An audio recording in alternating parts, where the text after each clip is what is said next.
welcome to another episode of Reseller Evolution. I'm Scott. And I'm Carl. And how's it going, Carl? Good. Try to switch it up a little bit so it's not. I know.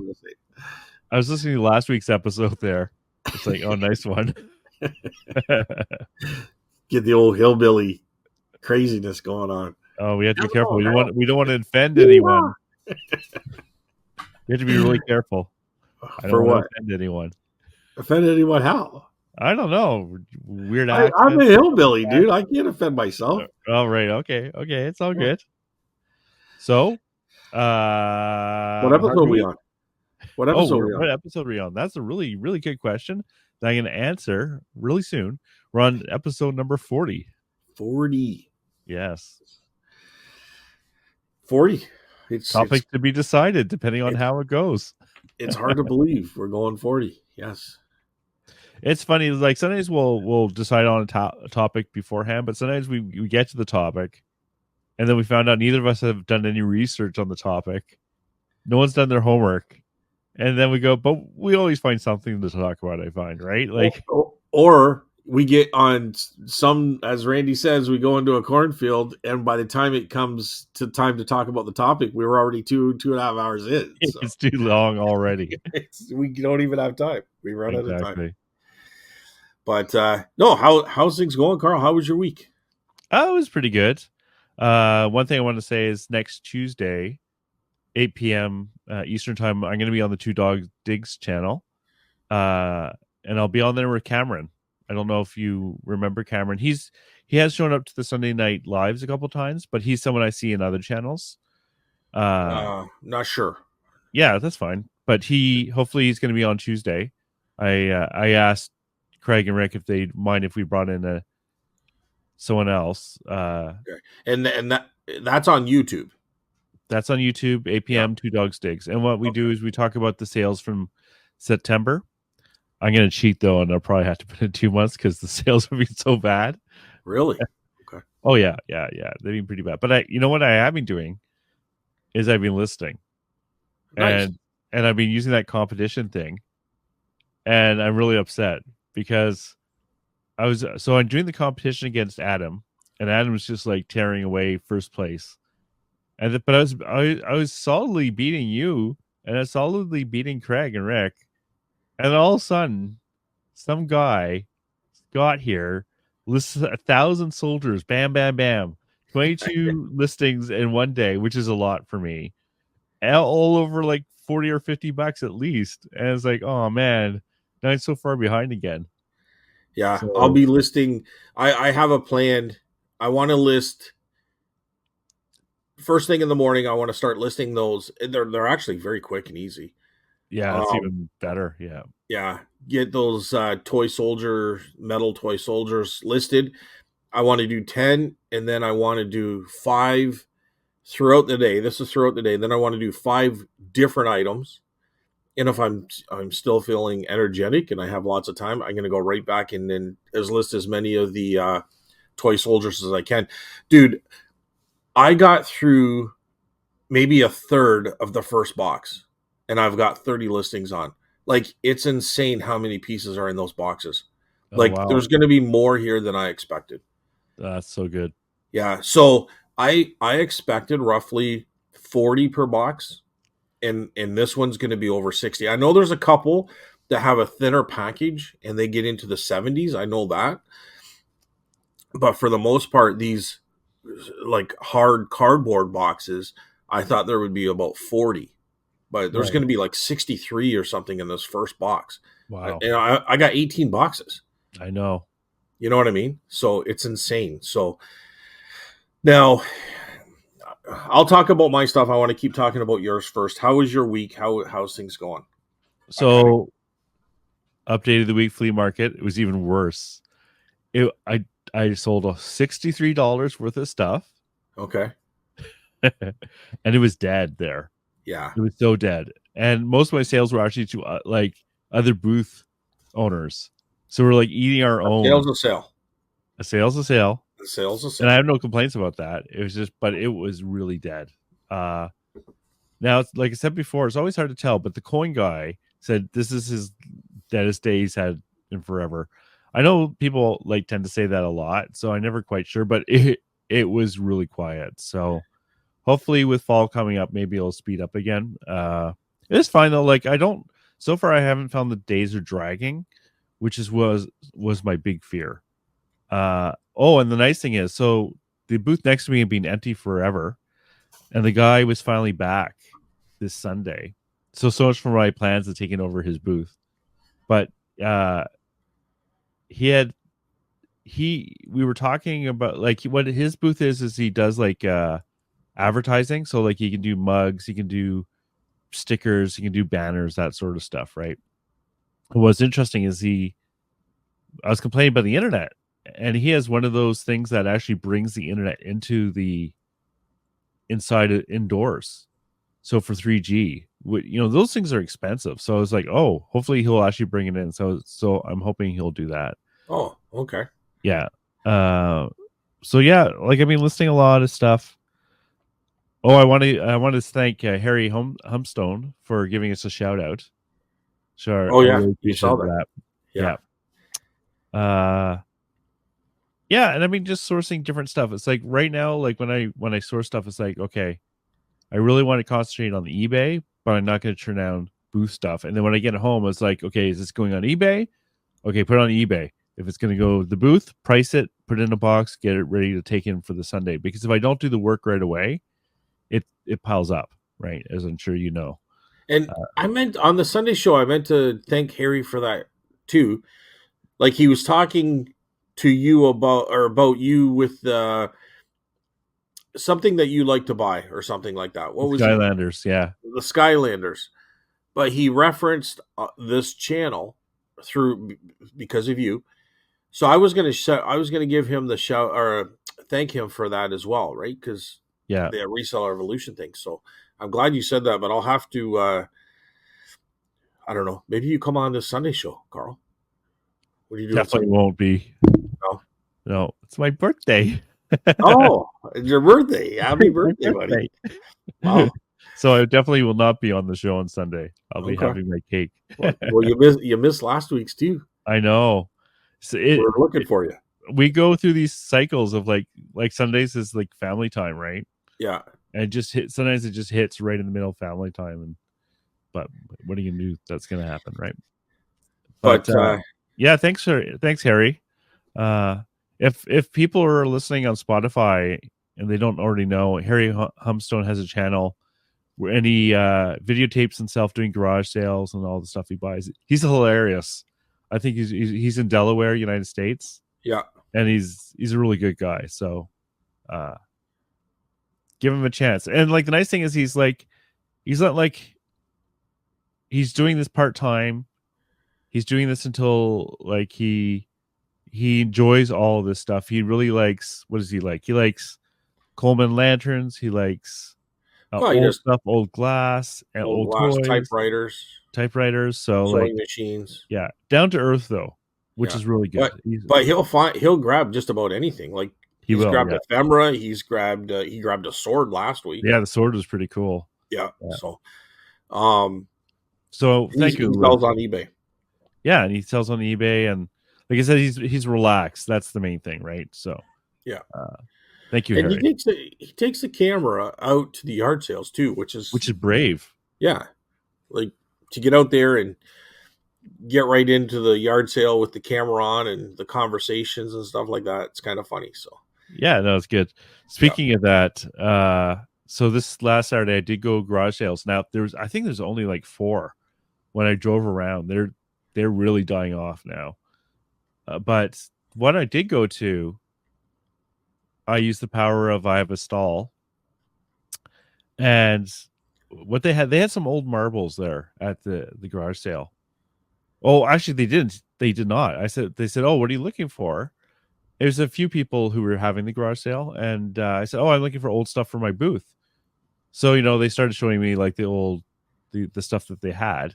And they said, "Oh, we have some stuff inside," which always sounds great, right? So she went in and came out with some old marbles, the clay marbles. Wow. Right. Okay, and her friend said, "Well, don't sell them to him yet. You should see what they're worth." And I said, "Oh, yeah, that's fine." I said, "I honestly don't know what they're worth."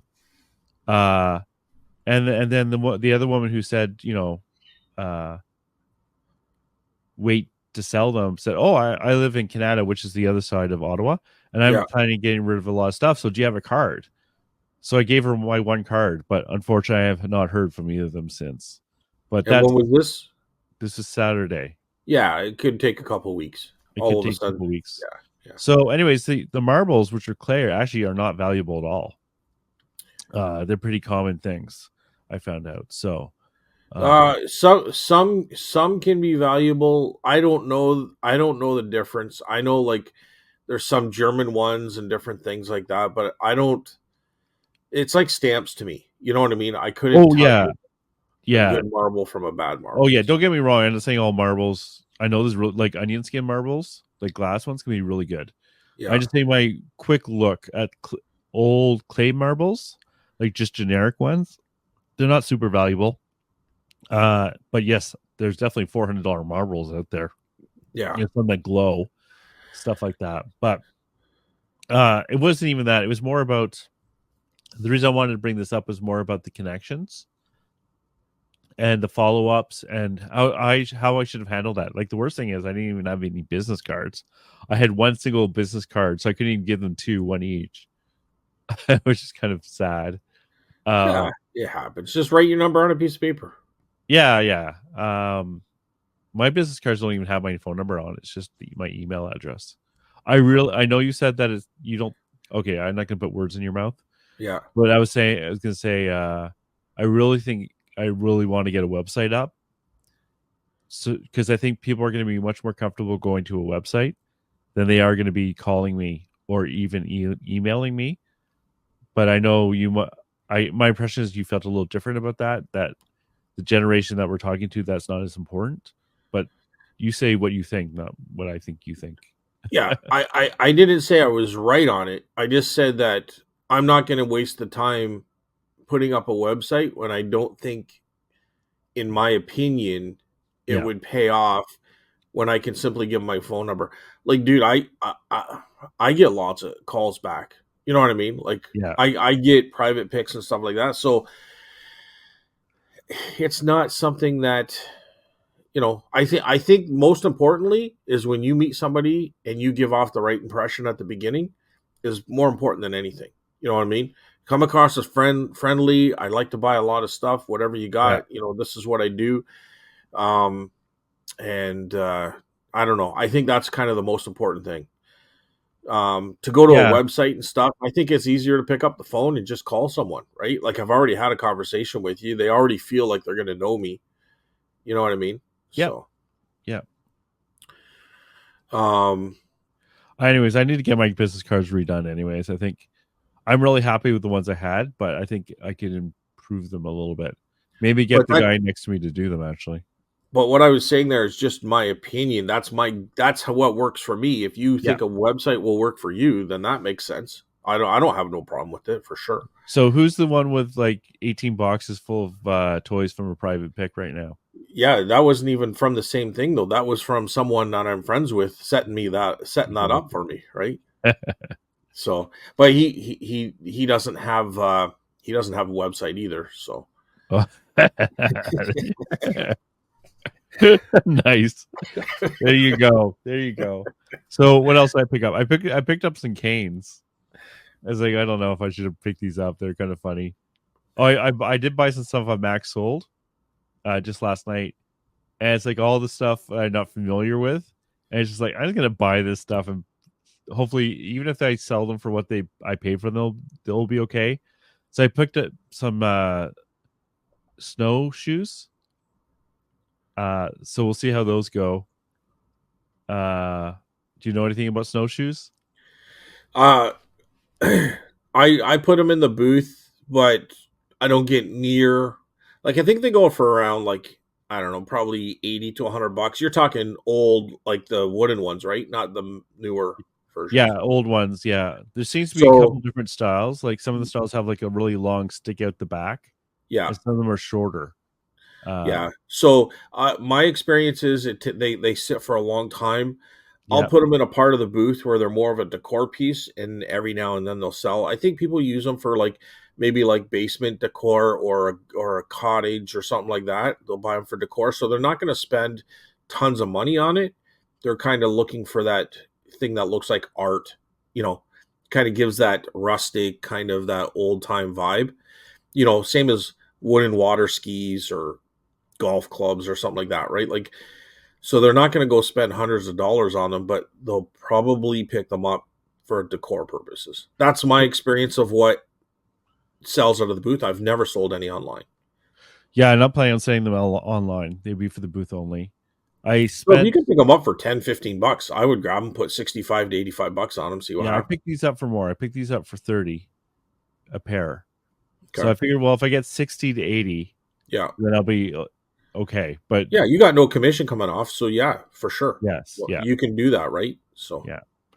So I picked up those. I picked up I picked up some those washing things, those like washboards. Yeah. washboards. So I paid like $10 for those. So the theory with the washboards are usually they're about 30, 40 bucks a piece. If they have some sort of advertising, especially if it's local Canadian stuff, that can increase the value. Um, in some cases, quite a bit, but I have not really seen a board over 100 bucks.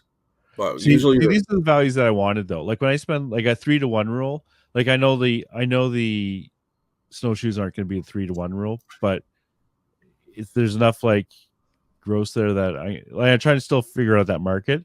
yeah, But for the washboards, it's like okay, if they sell for 25 or 30, that I'll be happy with them. yep, I just know that they might sit there for a they while, might or sit there for a bit. Yeah, yeah, they need to have some nice logo on it. They have to be in pretty good shape, clean.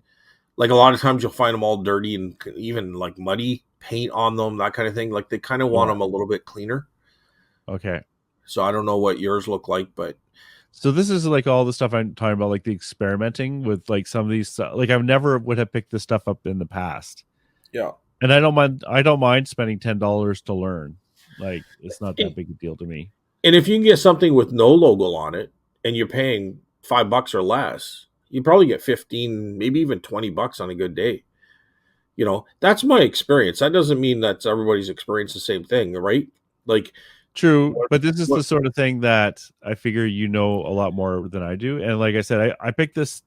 I just taking a quick look at what I picked up because there was just a bunch of weird stuff like that. Oh, I also picked up uh antique and vintage locks, and I picked up 10 of them for about $1 each. So we'll see how that goes. They're some what are they? antique and vintage locks. What's a block? Lock, like with a Oh, key and locks. lock. Yeah, Like lock and key, like a lock. yeah, Okay. Now, are they padlocks or are yeah. they like door locks? Padlocks. Okay. Some of those can actually have some really good money, especially if they're like railroad locks. Yeah, these look pretty Um, generic, but if we'll they're see. pretty generic, but they look old, like they say they have a like a really, uh, I hate to use the word, but almost, oh, let me see, like they got to have an antique look. You can still get some good money for those Well, I locks. sent you a link there just to, if you wanted to click or not. Oh, But okay, because locks can like so I've seen some and they kind of have a steampunk type thing to them. Oh yeah, so those would be good locks. Like I see the two bottom ones. the green one looks cool, like the one right in the middle. Like Yeah, it, and it's got the key too. yeah. The other ones don't have the keys, but And you got some brass ones, like the brass ones would probably do good. so I I figure I like I think they're all pretty decent locks. Did you do any um or like research on them like no, Google Lens? no. So the way I Cuz figured, I don't. I've got 30, 40 bucks per like for one lock before. Okay. And I think I got 75 for a railroad lock. Well, these ones here, like I don't mind spending this $10 on this lot of locks Yeah. because it's like okay, I do come across locks, and I find sometimes I have the desire to research a type, Yep. and I never get to it. You know what I mean? Like I'll see it and say, "Oh, I need to research locks." Then I'll see them again. "Oh, I need to research locks." Sometimes I have to buy something to be forced to do it. And in this case, the cost of education of $10 isn't too bad, right? Uh, so I got And those. I think the key is to have the key. The key is To to get have. I was wondering about that. Yeah. Yeah. So to have the full value, you'd like to have the key. I think the rarity of them could be okay too. I don't know if people can put their own lock in there, like kind of regut them type thing. Well, are people That using them or are they just collecting them? Well, they're probably both, but I think in that case they'd be collecting them, right? So Yeah. yeah, No, no, don't get me wrong. Keys are important because you want the whole thing for your collection. But right, right. uh But I mean, they look in pretty decent shape. They got some nice patina, and they're nice brass, right? They got a nice look to them. So, but people do collect locks. I've had people come in and just ask for locks because they collect them. So, so I got those. I made a mistake. I was like, okay, here's the paranoia part of me. Sometimes I'll bid just to make sure I can actually bid on an auction just before the time is up. And I bid on a lot. And it's like I won the lot and I didn't want it. Instead of oh, picking one of the cheap ones, I picked an expensive one. No, oh, not that expensive. I spent like $32 on these stupid lights and like some tables. I'll actually use the tables in the booth. It was just funny. It's like it was one of those cases. Oh my god! I hope someone else bids, and then no one else bid. So I pay the stupid tax. But what are you gonna do? yeah. And I also last thing I bought was some these weird antique skates made into wall sconces with candles. So I thought, Oh, oh, those are kind of weird and different, right? what So what did they paint them? paint them. No, they're just Okay, very old. so They're just kind of stupid, to be honest. But so are they hockey skates, figure skates, like women's or they're men's? old skates, like ones with single blades. Uh, they're kind of like just interesting things, unique things, right? And like that's what I'm trying to get into the booth a little bit is some things that are Oh, different. okay. So I see. So they got like a wooden base, and they would strap around your shoe. Yeah, and they'd be turned Probably into leather straps, candlesticks. but Yeah, yeah, that it's just different. actually is pretty cool. I would have grabbed them too. Um, So I I paid I think $15, so it's not that bad, right? I paid I 11 plus think the yes. I think you should go on Etsy and see what they're selling for, and I think you're going to be surprised. They might go for $100, Carl, 125. Oh, really? Because Okay. yeah, I would go to Etsy and see. I know you don't have to sell on Etsy to go to Etsy, but that's the kind of thing you would see on Etsy, right? Because it's kind of artsy, it's kind of creativeness, and somebody would have they modified them into candles, but they still have they're completely known to be skates. You know what I mean? Antique skates. But I've seen people where they've taken the old figure skates, and they don't even have to be that old, but let's just say, maybe from the 50s or something like that, and they painted them red and made them into like a Christmas or a winter kind of decor piece. Oh, okay. So that's what I was kind of visualizing. But I see yours is wood ones that would have just strapped over a shoe. They were very simple, like basically a Yeah, piece of wood with a metal bar underneath, right? yeah, but they Like look good, and that old wood is very like. Imagine hanging those up in a nice clean wall. You know what I mean? exactly. In a home, they would really pop, right? That That's old what I'm wood. trying to learn is that stuff because Yeah, I think there's a demand for yeah, for sure. interesting things that are not ugly that you might not think of. Like you can't just, I'm sure these were someone just decided to make these, right? And it's like, and at the same time, we're not spending a lot of money on this stuff, but Yeah, yeah. So this I is think fun. I think you could do very well with those. I'm not 100% sure, just my gut feeling. Yeah. Um, because you might want to sell those on eBay, to be honest, Yeah. because they're not going to be hard to ship, No, no, no, no. right? These, yeah, Because you're not going to ship the candle; you can just ship the no, skates. no. I'm not going to ship the candles. No one wants But those candles, but yeah. yeah. So, Anything else, anyways, or that's it? uh, I think that was it for the like the last week. Like I said, it was. I mean, listing more. Picked up some weird stuff. Sales are slow, and yeah, that's it. So how was your week? How was your week? Uh, well, I also did it on online auction. I picked up some really good stuff. Some stuff surprised me actually. Um, but I think I was kind of in the same vote on a few things that you just were with those candles. Like you just wanted something unique and stuff, and you got them at a like cheap price. So uh, I didn't even look it up, but I this grill for a 66 67 uh, Dodge Charger, and it sells for $800 Canadian. What? It has a sold comp of 600 Oh, the grill, yeah, $599 American. yeah. So that's like 800 Canadian. Um, and it's mint shape. It's a really it needs a little cleaning. It was in a barn, but I mean, 5 minutes with a little brush is going to get that all in Yeah, soap and water. Um, so that was I paid like $22 plus like like let's say $30 for the whole thing for the thing, right? Like that was um wild. Plus those signs. those signs, right? The signs were like I said to on I think I said it on the Sunday show, but I think what happened was they were at the very beginning of the auction. I even got to the auction 10 after 8 and they were already done, but I So had describe the signs for the Spotify audience who might not know the show. well, they're interstate battery signs. They're very large or green. They would be something that would be advertised on a garage, like interstate batteries sold here. They sell. There's a lot of them for sale on eBay. Yeah, I mean a lot. I mean, I don't know. You could probably go and see 20 of them. You know what I mean? Between sold and still for sale, but they're the 30. I think they're 34 by 26 or something like that, or 36 by 24. Which I thought these were based on the picture because everything seemed to be that. But when I got there, they're actually very large. They're like the 48 by 30 something, and that's inches, right? So they're the larger signs.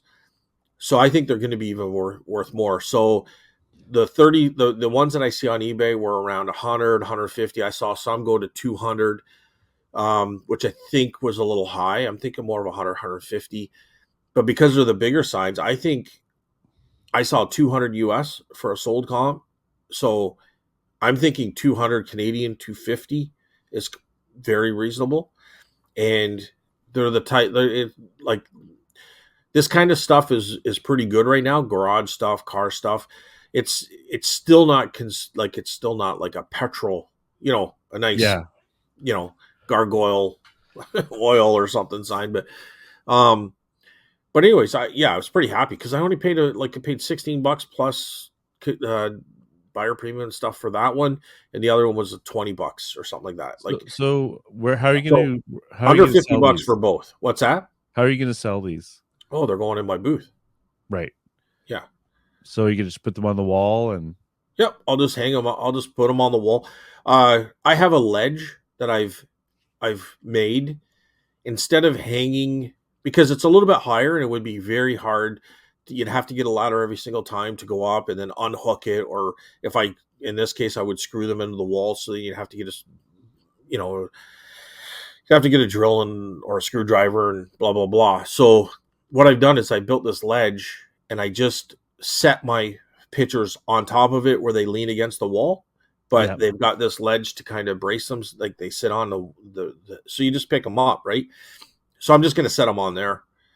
Um, I might put one downstairs booth and one upstairs, or I might just take one in at a time. I don't know. I don't know exactly how I'm going to treat each of them, but definitely they're going to go in the booth.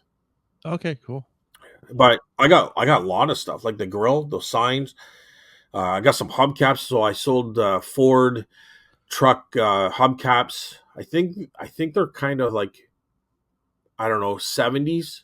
I should know because I'm going to tell you I sold 4 of them a couple of weeks ago for $150, Nice. and for $20 I bought 6 of them at this auction. So and and it's funny because to piece them out individually, you're looking at about $45 a hubcap. Yeah. Yeah, so I sold 4 hubcaps for $150. Now I got 6 for 20. I got some Pontiac. I got some really nice Mustang hubcaps. So I should do very well with this stuff. And I paid very little. Like, now this was the same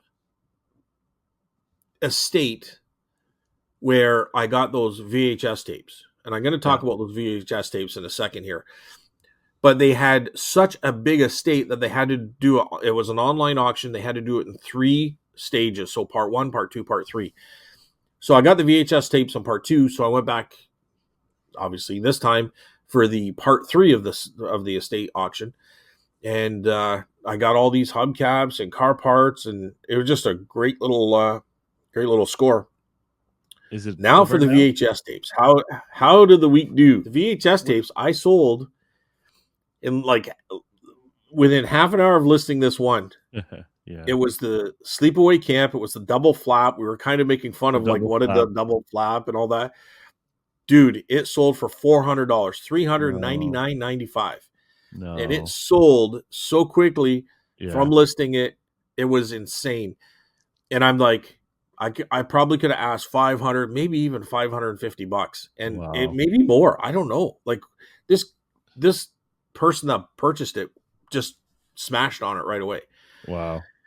So $400, pretty happy with that. And then, so I took that and then another sale or two to the post office, come back, started listing. I put up another videotape, and within that evening, it sold for $135 a VHS tape. And how? So remember how I said I was in the $450 range, and then it went up to with buyer premium and everything. It would have been over $500. Like, it would have been worth it because that one sold, and I still have more. I've listed a few. I got more. I got to take more to the booth, and but yeah. So I would be in the profits on 2 sales of that lot if I had to pay what I went up to. Although I did stop bidding, and he didn't. But yeah. So I ended up paying what, $55 plus commission and stuff. Like, yeah. So is this auction over now? This auction, well, I mean, the auction house is still going, but this estate, the auction's over for the estate. Yes. Okay, good. Okay. Well, good in terms of you don't want me to score anymore? No, don't blow away your like amazing score, because people will look it up, right? So yeah, no, it's over. It was 3 stages. That was the third final one. But that was a lot of fun and a lot. It was good. So it sounds like you're set for inventory for the winter now. You just like once the snow falls, you can just like have a fire going in the fireplace and just like list all winter. It'll be good. I really could. I said that to Steph the other day. I'm just like, you know what? Like, I don't have to go and buy anything probably for a year if I really wanted to. Now I have the boost to fill up, which is going to be tougher. Like they take up a lot of inventory, but we had a yard sale last week as well, and it went very well. Yeah. Did I talk about that last week? No, I don't think so. No. So Sunday, I got mixed up. Sunday show is the live one. So, yeah. So we had Saturday. We did $960, something like that. Almost $1,000. Just sell another $40. You should have made her sell another $40, so then you can say over $1,000. Like, there you go. Well, very disappointing. I mean, maybe she took the extra 40. I don't know. That'd be smart. That commission 10%. No, 5%. I know. That's awesome. Like, that's $1,000. And I didn't have to really be there because we made a deal. Like, it's my stuff that I took out of the booth and a lot, but I was going to honestly take it and just discard it because I want it out of my brain. So you're going to dump it just like the one with the toy soldiers. What's that? You're gonna No. I would have cherry picked. There was a few things that I was going to cherry pick to put on eBay, but for the most part, I was just trying to get rid of the inventory, right? Because it was like, anyway, it doesn't matter. There was books and there was different things that I just, a couple bucks here and there. It was kind of a tough to, I'm not going to sell them anywhere. But I've taken them out of the booth because they're not selling out of the booth. You know what I mean? And they're too cheap to go online. Yeah. So I was just going to throw them away. And then I thought, well, let's just have a yard sale and see what happens. And Steph agreed. She would look after the yard sale while I go out picking, and we would just split it in half, right? And yeah, so we split it. We split it in half. So Wow, 50% commission. 50% commission on stuff I was about to throw in the garbage, Carl. I Right? like how your one day garage sale blew away my entire month of like selling the flea market for me It's standing there for insane, eh? I know, but there wasn't. It's like you said earlier that garage sales are coming to the end, so there wasn't a whole lot out there, but there was a lot of people looking, right? So, um, now I did sell one item that I paid uh $50 for, which was a brass prop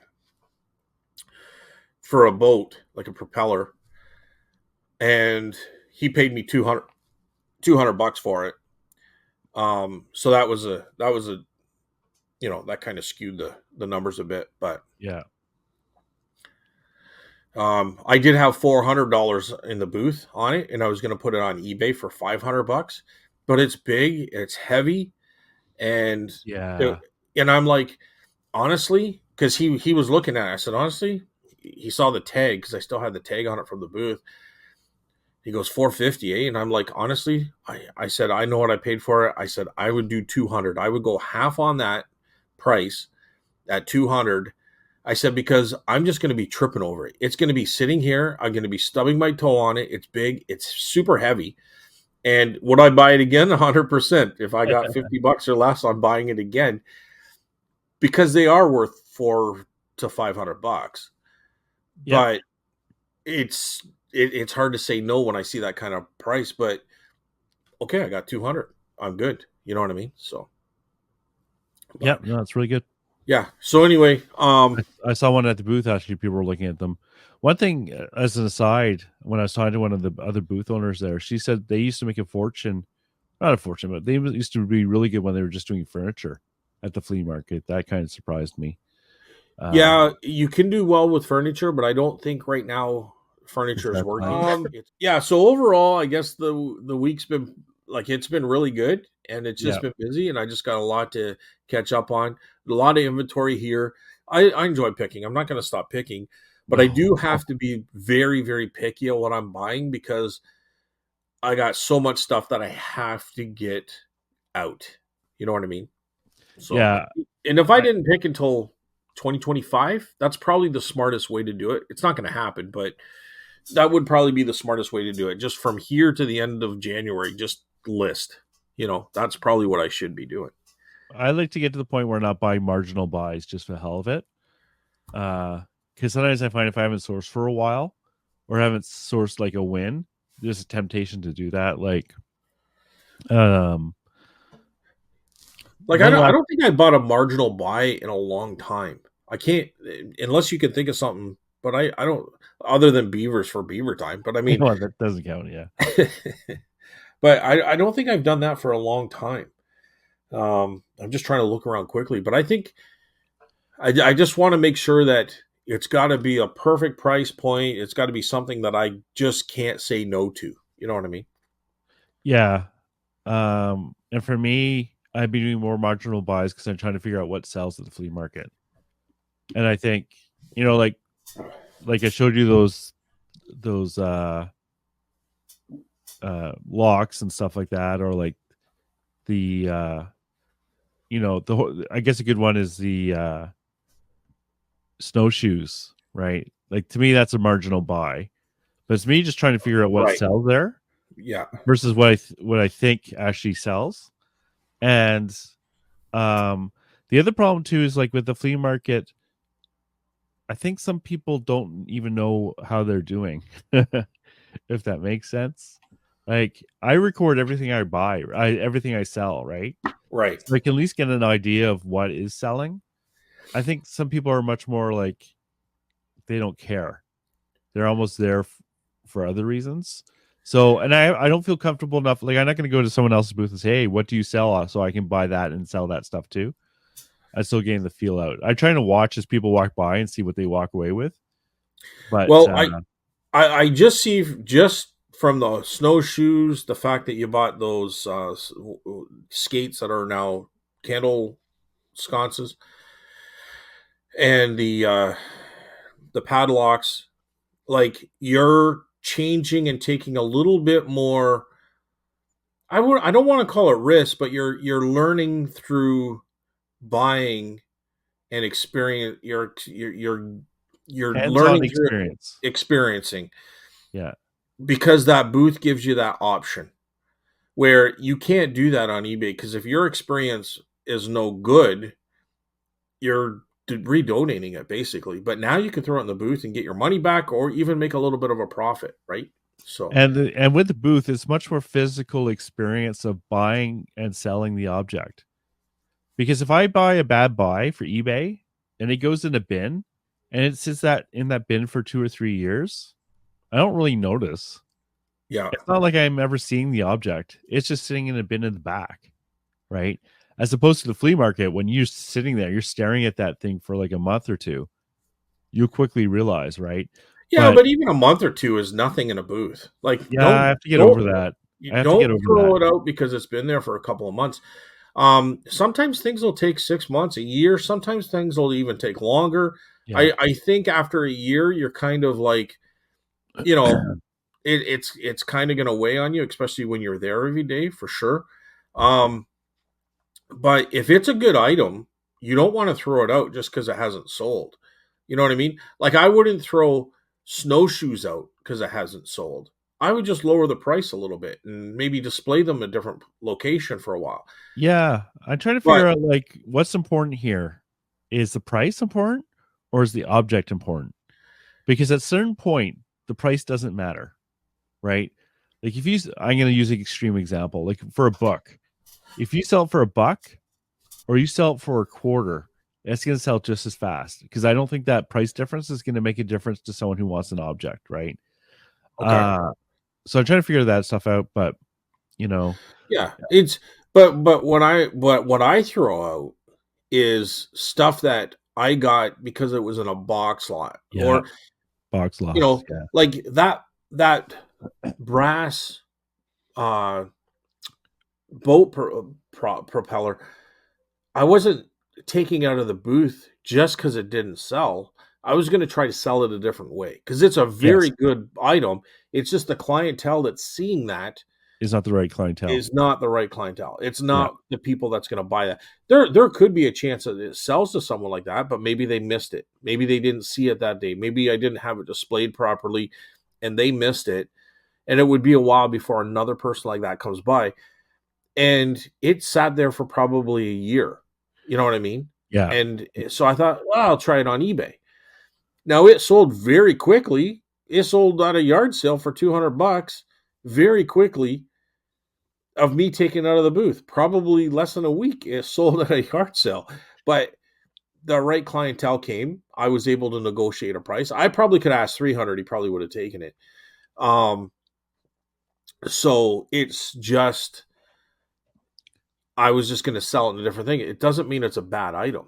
You know what I mean? So, yeah, so, um, so you kind of have to give things a little bit of time to sell, especially in that type of environment. So, because you know that yourself, Carl. Some good items you have, but and they're on eBay.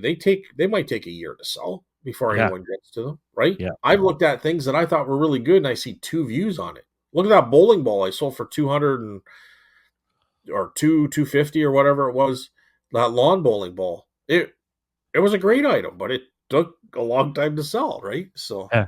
Or sometimes some things can be unique, but that doesn't mean there's a market for it, right? Yeah. But but on the flip side, which always surprises me, sometimes I get these things that are super cheap that I'm not familiar with, and they sell super fast for a really good price. So it's kind of that balancing act. You just have to pay attention. But I agree, some people don't pay attention. I am not going to like. I don't keep track of stuff that sells. I think the market flips all the time. Like, well, doesn't it do it through your automatically? Like when you get like your report from the flea yeah, market, but doesn't it say what it was? I don't read that. Like, I don't study that. Like, oh, Oh, what sold last week, yeah, or you know what I mean? Like, I just know in my head, you know, things that have been selling and don't sell, and like I bought things that are part of a box lot that I thought would sell, and I put them in the booth and they don't sell. You know what I mean? So I've even just bought things straight up that don't sell out of the booth, but they're not worth putting online. I've got $5 or $10 on them, so I'll probably put them in a yard sale or throw them out. So got to move on from it, right? So, but most of the stuff I'm throwing out, I would say, would have been in large lots, or like at an estate sale or something. I bought a big bundle of stuff, or I got it in a box lot at an auction. Yeah, I get that too. I have like a little donation bin next to me, so I put in there anything I really think is not going to have enough value or enough demand. I'll just get rid of it, because otherwise you stare at it forever. It goes on a shelf. And we were also talking about things like furniture and stuff like that, where it's a lot of work. Well, you know Yeah. what? These 300 VHS tapes are a lot of work. You know what I mean? Because I got to go through them. I got to test them. I mean, it's a lot of work, but it's easy to do, and I can do it while I'm doing other stuff. Like I can throw a VHS tape in, play it, and when it's good, How long do you play it for? The whole thing? uh, I think pretty much everything that I put online, I watch the whole thing. Because they're worth so much money. Because they're worth so much money, and I enjoy watching them, Okay. Carl. Like, Yeah. Okay, there's that I too. don't Yeah. sit there and watch them by eating You have it potato in the chips and background. sitting on the couch. They're in the background, Yeah. right? So, Yeah. um, if a tape was to start going that noise, I'm gonna hear that, and I'm gonna Yeah. see what's going on. Yeah. Um, but I don't know. I'm just saying, like, there's still a lot of work, and there's what I get over 300 for sure. I just sat in the back of the truck, garbage, garbage, garbage, garbage, garbage, interesting or good. You know what I mean? And they Yeah. go in this box. So I probably threw 100 of them out of the 300 and plus. Maybe I threw 100 of them out just without even looking them up or anything. Just You just garbage, knew. garbage, garbage. So now I have probably 150 to 200, and I might have gone through 50 to 60 of them so far. You know what I mean? Yeah. Like really solidly. So they're either going to the booth or they're going to online. So if they're going online, I'll probably watch the whole thing because they're intriguing to me to begin with, and they're going to be higher value. If they're going to the booth, I'll pop them in. If they start playing and they don't get all like distorted or broke it, like the tape doesn't snap or whatever. Um, if they play for like 2 or 3 minutes properly, they're going to go to the booth. Even if they're worth like $40 in the booth, I don't need to play the whole thing. You know what I mean? Yeah. That's the way I work it. But if they're going online for like 50, 60, $100 or plus, I watch the whole thing. Yeah. So Makes sense. Sleepaway Camp, I watched the entire thing and it worked flawlessly. Yeah, I went through all my records and basically dumped them into two piles. One pile's enough value there to go to the booth, and one pile's like just donate them all to Valley Village, because otherwise I'd had them forever. The pile to donate to Valley Village is quite large. But yeah, you have to, like you said, you with the VHS tapes, you put them in 3 different categories, right? So Yeah. But should we go to viewer comments? Okay, let's do the. I'm gonna get a piece here that's gonna go viewer comments. Just don't go overboard with the sound effects. I was I'll listening get to one show. AI. It's like it was all sound effects. It's like, okay, I can't watch you. It's what I hate is when they have the cha-chings in their videos. I hate that. I find it so irritating. I get irrationally mad Because you think it's yours. No, it just bugs me, and I can't even really explain it. All right. So we did get a Tina Mac comment. Sweet.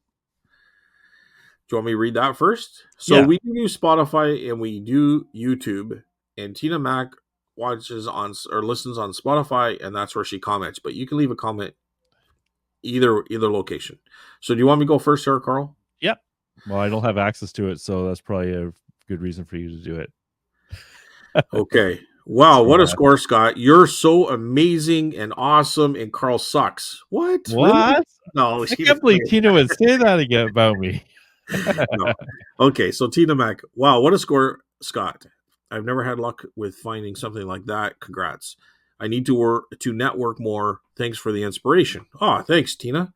Um, Honestly, it was complete luck, and I will make sure my friend that set me up with that gets well taken care of too. Once I get things set up and going and stuff, and kind of figure out what I actually have here, because it looks like it's. I hate to say this because it just sounds like I'm kind of bragging a little bit, but I'm really not. I'm just. I think there's more here than what I initially thought. Like the first box I went through, I was thinking there's 40 pieces and there's like 63. You know what I mean? Yeah. So, Yeah. um, so once I find out what I got here, I'll definitely be taking care of them for helping me out there. But networking to me is so important. Like I didn't realize how important it was until it. I don't know. This sounds so bad, but I think I'm a nice guy. Like I think I try to treat people fairly and stuff like that, right? So Yep. just being that way, I'm so amazed at how helpful and how like people are nice. Don't get me wrong. I've always thought people were nice, but they're like to go out of your way and help you and to help you succeed and to just to pick up that phone, the effort to pick up the phone and say, Scott, listen, here's something over here you might be interested in. You know what I mean? Or Yeah. I'm going on a pick today. Do you want to join me? Or listen, I'm running this estate sale, and why don't you come by? You'll probably find some really good stuff. You know what I mean? And then turn around Yeah. and give me deals. Or I go to the yard sale. Scott, there's stuff in the backyard. I haven't gone through it yet. You go ahead and go through it. Nobody has gone through it yet. It's stuff I haven't even put out yet. Like the book, listen, I'm running an estate here, come and pick, and then I end up buying the book lot. And like it's networking is so important to me. Like I'm missing people, to be honest with you. Like I know the one woman who has set me up with a number of things. One was ended up to be the flight engineer with all those suits and everything. Like there's so many people that are just so nice. So Yeah. it's networking is more important than I would ever have given it credit for in the past until it starts to happen. And then you realize how important it is. Like, you know what I mean? And it just kind Yeah. of happened. It just kind of, I don't Networking know. is I like think a it is just treat people nicely. And obviously Tina Mack would do that. Like I'm networking not like that saying is like leveling up. it, Like, it I'm just agreeing with her. Like start networking because it just pays so incredibly. You know and what I it's mean? fun too. Yeah, and networking goes back and forth. Like I will do the same for these people too, right? Like I've sometimes given things away, right? Yeah. Just because they like something that I have and I know I got $2 into it. You know what I mean? I might Yeah. have $100 on it, but Yeah. hey, just if you like that, it's yours, man. You know what? It's just crazy. It's just crazy how it works. And maybe I'm just fortunate to be where I am in a good area and at a good store with really good people. Hey, I have found people are wonderful. Just the other day, someone came out to me and gave me a Valley Village coupon. Doesn't know me. Just said, "Hey, do you want this coupon?" And say, "Oh, thanks." People are in generally we remember the bad ones so much more. That's the unfortunate part of our brains. But so many people are so great. Like the one really good thing about where my flea market is like everyone around me is really nice. It makes a big difference. I couldn't imagine being across from someone I don't like all day. Like that'd be Yeah, so horrible. it almost chokes me up a little bit just to, and I don't want to be sappy about it, but it just for Kumbaya, people to come and reach out, you know what Yeah. I mean? Yeah, they don't Like have to, or they don't have they like to, but you and they yeah, trust like it's you and insane, yeah. you know. Yep. But anyway, yeah, I think networking is probably. Could you do it without networking? Yes, but A could lot of you? people do. Yeah. Right, but could you do as well without networking as you would with? There's no question you do better with networking. My impression is a lot of the home runs come from networking. Yeah, Some of the worst buys come from networking too. So you have to be a little careful, right? Like if you And had bought all those car parts for $3,000, right? That would have been not so good. But you're able to say no too. That's the difference, right? yeah, so I've been set up on picks. First of all, we've just talked about one recently where we couldn't really come to an agreement on the price, and that was the mechanic, the garage, the old garage stuff. But I still left there with a few things, and I left there not trying to knock the person down because you don't want to be sent to a place where you upset the person that badly reflects you to the person, because now that person's going to go back to the person that set this pick up for you and complain about you. You got to be careful, you know what I mean? So Yeah. if it's just not there, it's just not there. Like, I know I called this person, I said, listen, it's just not here, you know, I got to sell $4,000 worth to make my $3,000 back, and I don't see that, you know. And the reply was, hey, sometimes it just doesn't work, you can't come to agreement, that's no problem. I said, well, I thank you for the pick, it wasn't there for me. Yeah. And then the next week it's like, dude, thanks for the pick, man, because this is Yeah. like a home run, and I'm gonna make good on this for you too, right? So like it's just like when I the one time when I was set up and I got all that um flight engineer stuff, like that person reported so highly on how I was respecting her and dealt with her. She called me back and she gave the person that set this pick up with me, like, came to me and said she really liked you. She felt comfortable with you and she really thought that you were respectful and everything else. So now that person is going to and has given me other referrals. You know what I mean? Yep. Obviously, we all know this, it's common sense, but sometimes you can get caught up in a moment or emotionally because you really want something. But if it's Uh-huh. not there, don't push it. Just, I feel It's like I'm hard to, lecturing people on common sense stuff, and I'm not. I'm just saying that's how I've acted. I've always made sure everybody's happy. You know what I yeah. mean? Yeah. And it It, keeps coming back. So it's a skill to let people down nicely too, right? Like, and I always give for Christmas, go get $50 LCBO card and uh-huh. hand them out to the people that have given me those things, right? Those set me up with those. Every time they set me up with something, it's $100 gift card or something. You know what I mean? Um, yeah. So it's just, I just try to take care of those people that have done that to me. So I don't know. I don't know. That was it. That was it. That's all I got to say. I just, Hey, took me an hour and 15 minutes to say it. I don't know. hey, thank you, Tina. Yes. Yes, thanks, Tina. Yeah, thank you so much. And I really enjoy the comments too. So Spotify and YouTube, leave comments. Thanks, Tina. Carl. Okay, so from YouTube, I'm gonna read Don's. I'm scared to hit read more. Oh my god. Oh my god. Okay. Well, let me catch up. I'm not. Where am I here? What? That's one person. So Don, I'm just kidding. that's going on those books, Scott. Uh yeah, there's I think she's referring maybe to the book buy you did a while ago. That was also another home run.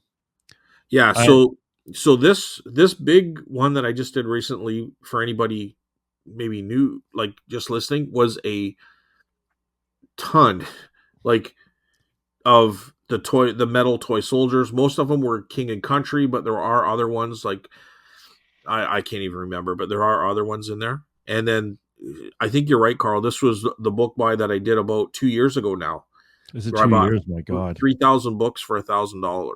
So, and I made that back very quickly. Okay, sorry, Carl. Uh I'm similar to Carl when asking people if they have more to sell in the house or negotiating down. It's just a skill I haven't practiced enough. Yeah, so the nice thing about the flea market is I can say, "Hey, I'm buying for the booth. I'm looking for vintage or old or unique stuff," and that actually works. And like, I haven't had that many. I don't think I've had a negative reaction yet. I've had neutral reactions, but I definitely have had. Oh yeah, so we'll see. Hopefully, I have to get a little better at the negotiating, uh, or the continuation of like bringing stuff in from the house because they often ask, "Well, what are you looking for?" And I'm not very good at answering that question yet. Because sometimes it's like I'll know it when I see it, or they show me like China. It's like, oh, I have all this old China. I was like, no. Yeah. It's like, ugh, no. She said, I'm not like Carl with arguing with other resellers, though. Laugh my ass off. Good job on the coin toss. Yeah, I, like honestly, when I was negotiating or when I am negotiating with other booth owners, I'm practicing a bit there too, my negotiation skills. Because actually, someone did this to me on the weekend, and not this is a negotiation. I had these kind of like these puzzles. They're really cool, flat puzzles that turn into 3D puzzles, but they're not 3D. They're not. They're made out of wood. Anyways, so I bought these for $5 each, sealed. I was asking 30. So the guy said, "Oh, I'll give you 20." Right? I said, Yeah. "Oh, how about 25?" And he said, "No, I'm doing 20 or that's it." So I just took the 20. But Yeah. it was interesting negotiation technique on his end. It's like, yeah, I'm not going any further. And I was like, well, do I take it or do I leave it? I was like, nah, I'm just going to take it because I got two more of these things. But it was interesting experience, right? So those kind of get locked in my brain now as an experience. Uh, Um, I am hearing a bit of a robotic glitch here, so hopefully it doesn't sound like that to the oh audience. dear. But we'll keep going. If it does it again, I might have to just reboot it, Carl. Okay. Uh, I imagine I But would yeah, have so was that a dealer or just a normal buyer? use normal buyer. Okay. So Yeah, I think that you handled it the way I would have too. I think I would have yeah. done the same. So I went from 5 to 20 and I was asking 30, but honestly, they've been sitting there without a lot of attention. So, Yeah. Okay. what else? Do. I imagine I would have the same trouble in regards to booths ending up with more crap than good stuff in there. But I also never done a booth or flea market, so who knows? Yeah, we're talking about the accumulation of crap. So one thing I might take out of my booths is electronics, actually, because I don't really think there's a large demand there for electronics.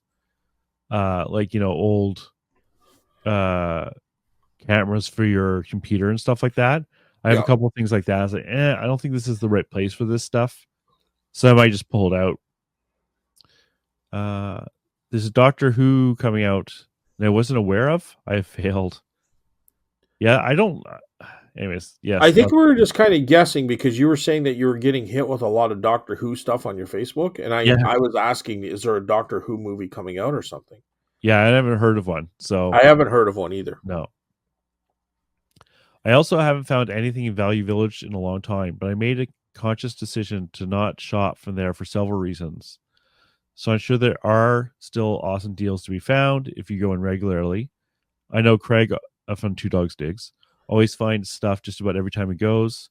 But yeah, the small hole in the wall stores can be a great price wise, even if not selection wise. Yeah, I, I do find stuff in Value Village, but you know, it's hit and miss. You never know. It's not predictable. The nice thing, like with the auctions, is you can just do it from home, but you have more competition in a way. And like some of the best buys have been from Value Village when the cart comes out. But if you can't be there when the carts come out, you have less chance of finding stuff. You don't have zero chance. It's just harder. I don't think you guys talk over each other an excessive amount. Okay, good. Scott, you asked if I come from a small town. I actually grew up in Durham region, Ajax and Whitby. So not exactly small towns. Although I do live in a small town now. I Uh, know Ajax and Whitby fairly well, actually. So, oh, well, I mean that was 15 years ago or so or more. They've changed quite a bit, I'm sure. okay, I gotta take a breath for this next paragraph. It's a doozy. Do you want me to step in, or you're good? Yeah, how about you? You do this one. Okay. It's not the advertising itself that bothers me on Instagram, though. It's not the advertising itself. Okay. I have posted my items or whatever, but it's the captions and hashtags and the whole expectation of being involved in the reselling community on there. I don't really know much about the reselling community on there other than the same kind of people that I've been dealing with on YouTube, constantly sharing each other's posts, participating in promos and other sellers, somehow working on your own life into what you're selling rather than just posting your listings, etc.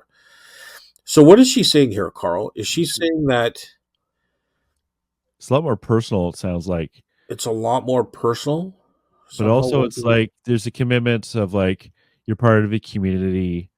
You're I'll post I'll make comments on yours if you make comments on mine, kind of stuff. I'm not a So huge fan of that either because I don't like commitments that I cannot maintain, and that's what that is. But so she's talking about if you're going to use Instagram to sell your stuff, it's getting kind of bogged and in lost in the group of resellers who are also kind of like blogging. yeah, you scratch my back and I'll scratch yours, or like instead of just showing an item like on a like in a Amazon box, you might show it like in a display in your house or something like that. Like that's my feeling, but I'm not sure. Because But I kind of have been using it, and let me say I got 7 posts, so I can't really say, but like I'll say, hey, look, I just bought all these horror VHS tapes, and then I'll say, oh, I got some wrestling tapes in here too, and I'll just kind of give a quick blurb about them, and then I'll say this just sold the sleepaway camp. I just put this sold for $400, within half an hour of listing. So I kind of just do little short clips of what's happening. yeah, it sounds like you're not using it as a selling platform, but more I of I a haven't. I haven't. So, anyways, okay. So there are groups of people who are enjoying doing challenges, like post something now. So she's saying that there really isn't the people using it for reselling, is what I'm assuming. They're not advertising their items to sell.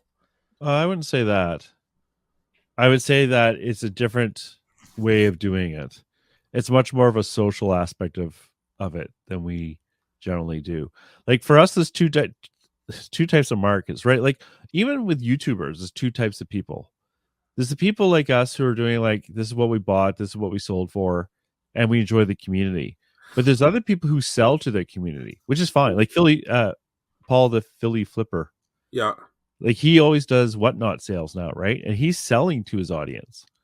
He's moved away a bit from the reselling community to actually selling to the community, which is fine, right? Like, but I'm just saying it's different. And I'm wondering if like Instagram is kind of a little different as well. Okay. Um, So what I'm just trying to understand what this is saying here, but it sounds to me like what Don is saying yeah. is that she kind of likes the idea of Instagram to sell things by posting what you're selling and stuff like that. But people are kind of working their reselling life into their posts as well. She has no problem with it, is what I'm getting, but it's just not her thing. So No, it's somehow more on a working personal level. your Like, own life into what you're selling rather than posting your listings, etc. There are groups of people on there who enjoy doing challenges and posts something nature themed on Thursday with such and such hashtag, etc. And that's fine, but I have no interest in it. I think all of the girl boss stuff, but surrounding reselling vintage items. yeah, I understand what she's saying here. So, Sorry, Don. I'm just trying. I'm trying to visualize Instagram, and I'm trying to picture if I've seen any of this kind of stuff, but I'm really not sure. So go so, ahead, Carl. What is she saying here? so she's talking about like, I'm gonna be careful of my wording so not to upset people, Okay. but sometimes you get it's not like multi-level marketing. It's not that, but it takes flavors of that where it's about, you know, the classic one is mothers, right? all the mothers getting together and selling things together and owning business together. And my friend does this. My friend Lara does this, and it's like she's not just about mothers, but it's more like a women's group, and we're like supporting each other as women sellers, and it's about the community is almost as important as the business, right? It's a different way. It's much more personal. Like when we sell stuff, like when we go on the Sunday night show, or we talk about our stuff on here, right? We don't really talk about our personal lives, right? We it's not like we never touch on them, but mostly we're talking about reselling. That's our aspect. But I think what she's saying here is in these reselling, that reselling is important too, but also is the community and sharing your life and stuff like that, which we tend to be less like that. Which we're much more about like this is what we bought, this is what we sold, this is the situation. We won't talk about the other more personal aspects.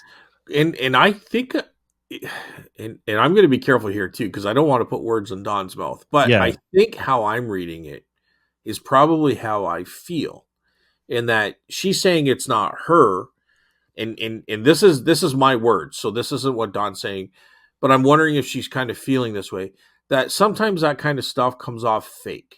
it Comes can. off like, Yes, I'm part of this community. This is me in this environment with these people, but this is not really my life. This is not really how I act. This is not, it's like and it, a fake friend kind of in a way, right? yeah. It's like, hey, So, everyone. Hey, all to my friends. Hello to yeah, all my listeners.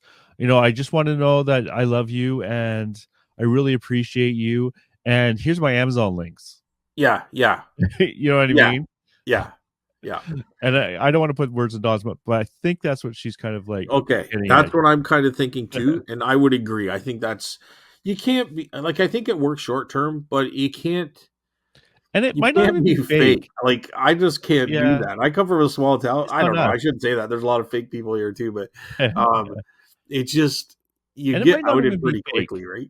because So, I'm not sure it's fair to say it's totally fake. It's just that it feels a little awkward to us. condescending. Yeah. Or kind of like a fake friend, right? Like if they Yeah. just want to sell you stuff, right? Yeah. And honestly, we're not really into that. Really, we're into the uh, we're into friendships. Don't like actually community is the most important thing for me in the reselling. One of the Yeah. most important things. I'm not selling anybody, like, other than please pay us with a comment. Yeah, send me $10 and I'll be your friend. Like No, I'm I not. have, No, just yeah, give us exactly. comments. I like reading them, but Yeah. So, um, no, anyways, we're not selling anything monetarily. not yet. We had And to get bigger, then we'll totally cash out. If you want to be part of the elite friend, don't tell us. Scott and Carl, the elite friend group, send us $10. Don't give away your plan Oh shit. or secrets. No, if that's what Don's saying here, I completely understand and agree. And like, I think that's the fun part about here. Yeah. Like, I feel like a valley girl, like But I also want to just say, just before you start there, is that I don't mind supporting channels. Like I support like Two Dogs Digs with a membership. I support yeah, but Matt they're because I get so much themselves. value out of them. They're not What? trying to be someone they're not. They're just No, being no, themselves. they're definitely They're not. authentic, right? So Exactly. That's the difference. Yeah. when you can feel the authenticity or authenticness, I don't know. And I gain value for that, right? I support these channels. I support what they're doing, and I don't mind spending the. I think it's like $3 a month, like literally less than that coffee, right? Like I don't mind spending that kind of money. It's when Yeah, you hear these programs, it's like spend $50 a month and we'll tell you all the secrets. Yeah, yeah, but that's I just a think different if you thing. try to be someone you're not, then eventually it's going to come across as unauthentic, and that can Yeah. push people away, right? Does that make sense? Am I going in the right direction here? Well, it's true. Don, let us know. But I think to just, I don't know. I'm not trying to sell anything. I just hope people listen and enjoy it. If you don't enjoy it, don't listen. I I don't know. think the issue too is we're not those personality types that really enjoy that stuff. So for us, it's hard to relate to it. Okay. Okay, let's keep going. But the only thing that confused me here is a bit is Yeah. his girl boss. Like, think of all the girl boss stuff. Well, that's I, kind of I like don't yeah. I don't know what that means. Well, Surrounding that's kind of yourself like with us talking about where you get these groups of Just say it, Carl. I it's don't mostly care. women Huh? who have these social groups revolving around this idea of being your own boss and selling stuff. Is But is the, that but like the is that like Jerry Maguire when he walks in and all the women are having this little conversation about men and how they hate men? no, I don't you even know had what me you're at talking about, but I'm gonna say you had no. me at hello. Right. Okay, Is let's that keep the going girl before boss we. group? I don't know. Okay, we're digging holes. Let's keep going. Thanks, Don. You never saw Jerry Maguire? I have, but I'm not gonna. I'm not participating in this conversation. We're gonna Dude, keep that's going. funny. That was Okay. funny. Okay. All right. Is that Girl Boss Club though? I'm Is not gonna that what let the you read anymore if you keep going down this route. surrounding that might not be a good example, but it's similar vibe. I just don't know what girl boss means. I'll just I keep going. Keep going. okay. I'll explain it to you off air. Like, No, it's funner on air. That might not be good an example, but it's similar vibe. It starts to feel like a MLM very quickly. oh yeah, okay, that's exactly what I said. Multi-level marketing. That's like Oh, okay. Amway and all that stuff. Where it's like, Right. Okay. yeah, There's an exception that you create reels and stories all the time and be this super outgoing, bubbly person. It is just not me. That's not me either. I'm not super bubbly. Am I? Am I super bubbly? you're not super bubbly. You're enthusiastic though. Hey, when I see a pic, I can get super bubbly, but otherwise, I don't think I am. If I see money, I get bubbly for money. How about Yeah, that? that's right, eh? If I saw a Maud Lewis painting at a garage sale for Yvonne $2, I'd Lewis. get super bubbly. When I was in Atlantic, Canada, I kept sending Scott Maud Lewis pictures everywhere I saw them because there's like Maud Lewis is like, oh, this is what Scott's been Dude, talking about for years. I love the story of Maud Lewis so much. I think if you haven't Oh seen it, no. go on Netflix Yeah. and watch it. It's a really good. It's a Canadian movie, but it's got oh god, I can't even remember the guy's name now. But it's got good actors. It's a really well done movie. Um, it's on Netflix. It's called Maudie. And if you go on YouTube, you can see the real Maud Lewis. They've got like she died in 1970, so you know. But the whole story is so fascinating, and the fact that her pictures have sold up to $500,000 in Yeah. some cases, it's just Yeah. unreal, unreal. And it goes back to that saying where she's selling her paintings for like $5 or a grilled cheese sandwich and that kind of stuff, and they go. So when the artist dies, that's when their value comes out. But what a fascinating story. There's an exception that you can create reels and stories all the time. A super outgoing, bubbly person, and it's just not me. If I wanted to people that much, I'd sell in a person markets at all. I hate selling in markets. I don't even want to do yard sales. Steph has to do them because I can't. I don't do. I'd rather just throw it out than do a yard sale. Steph did the yard sale. I think I'm just used to doing things on my own, very lax schedule, and get anxious when I feel like I have to be to abide by someone else's. Yeah, I get that. Yeah, I'm the same way. Of course, when I say that, people will tell me, "Oh, don't worry, that is supposed to be fun." But guys, if not fun for a hermit, oh, don't worry about it. So is She's saying but it's not for her. guys, it's Yeah. not fun for a hermit. Is she saying she's a hermit? Yeah. She doesn't Yeah. like going out there and putting herself out there, and like that's fine. We each have our thing. Like I Well, don't actually mind that. I do like talking to people. Like, remember that Shell wine rack I bought yeah, there? yeah, I talked to a guy who was in the artillery. He was actually in the artillery, Canadian Artillery Corps, and I talked to him for ages. He didn't buy yeah. anything, which is fine. Like I enjoy that. I I I used to be when I was younger. I used to be terrified of talking to people, and now I completely switched. But I get it. I've been on both sides of that. I Uh, think like okay, what happens to me is I'm very reserved and kind of I'm a homebody. I don't really like to go out to restaurants. I don't need to go out to parties and all that kind of stuff. I did tons of that when I was younger. It's just not me right now.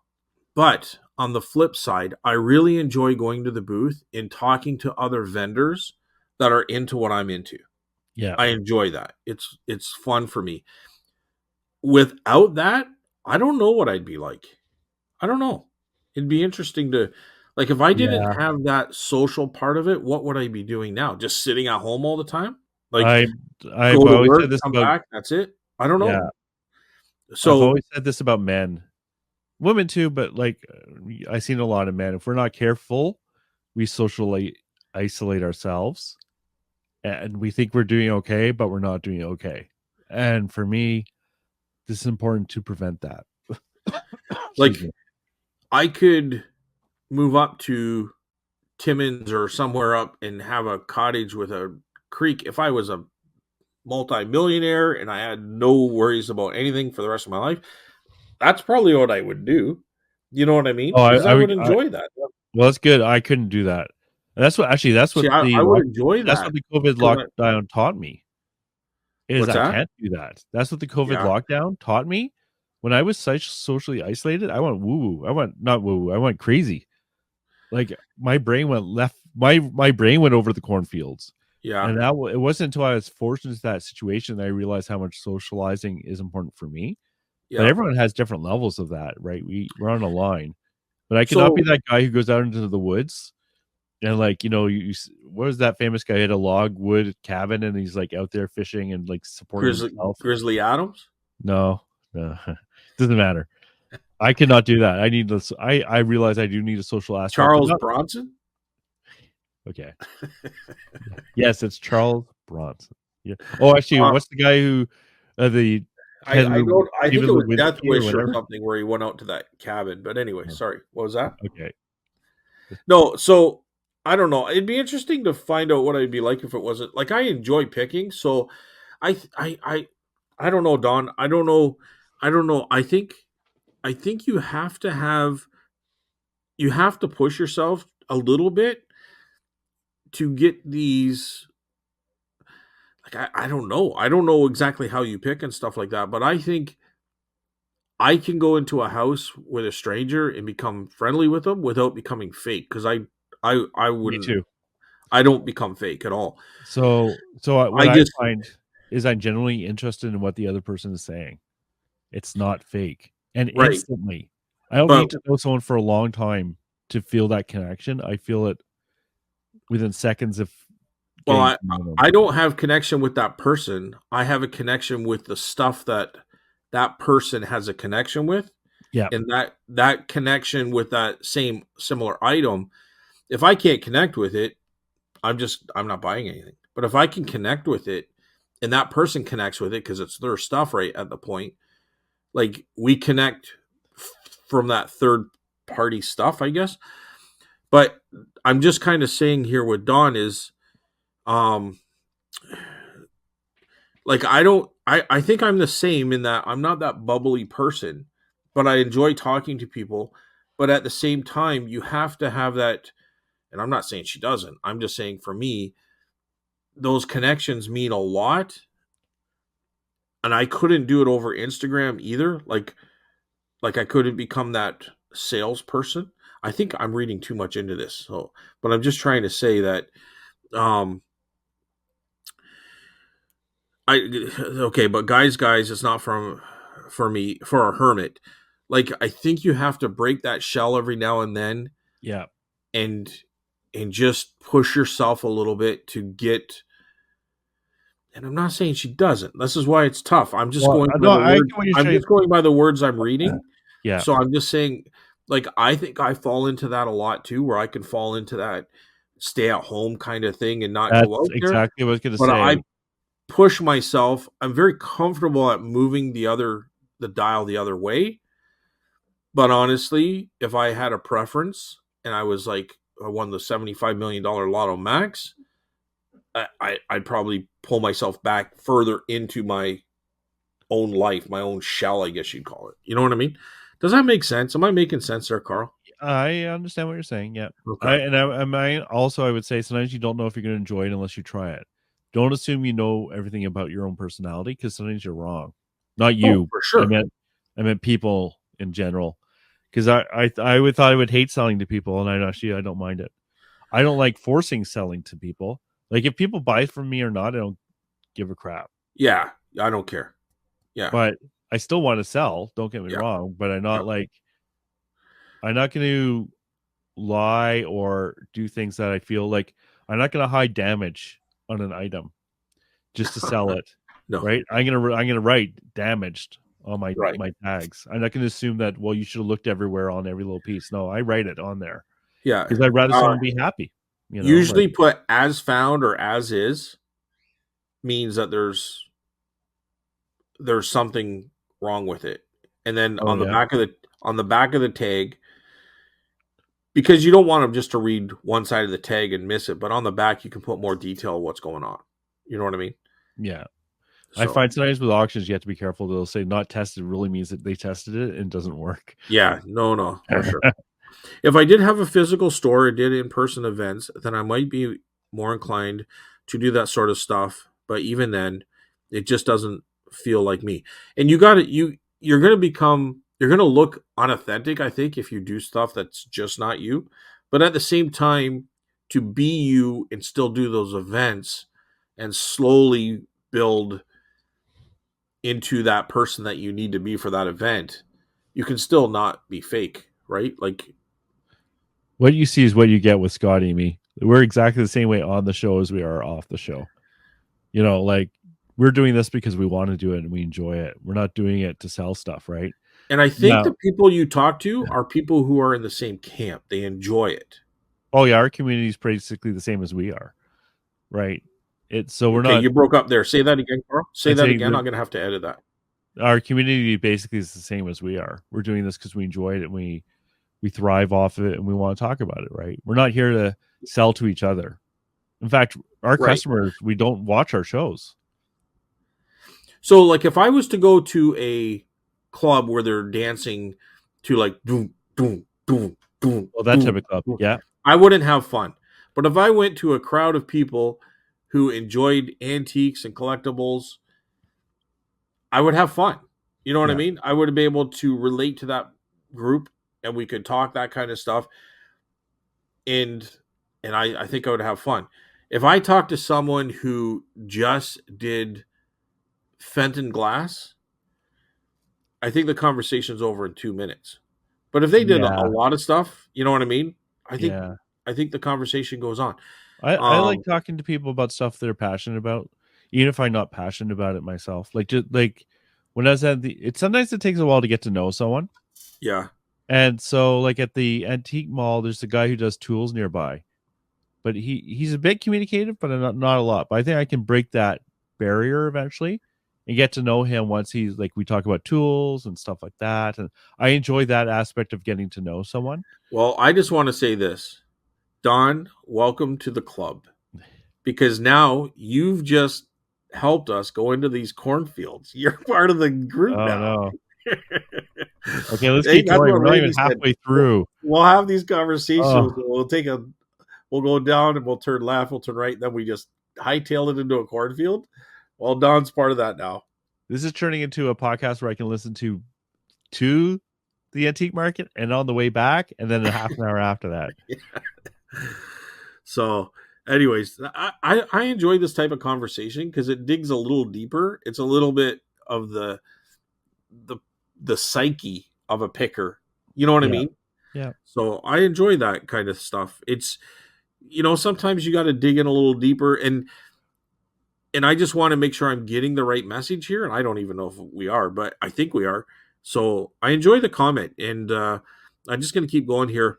All that said, a billboard or poster doesn't seem like a bad thing because it's sort of one and done scenario. And that's because we were talking about people that you went to school with and their parents own some sort of like insurance company or car dealership. And then that person you went to school, their face is on that billboard in the middle of town, which is fine. I just don't think I can do it. But she's where you don't have to keep pushing it every single day. Put up, put it up wherever and leave it all alone. Yeah. So I would like to get something from a booth to make it more personal. It doesn't have to be a huge banner right across the top, but I would like to get something that says my name and says the name of my store, even in the booth. And That'd be good enough because I think making that personal connection is important too. And Dude, there's a otherwise, we guy. all look the same. There's a guy here. Yeah. I don't even know who it is. I might even know him from high school or something. I don't know. His name's Henry. That's all I know.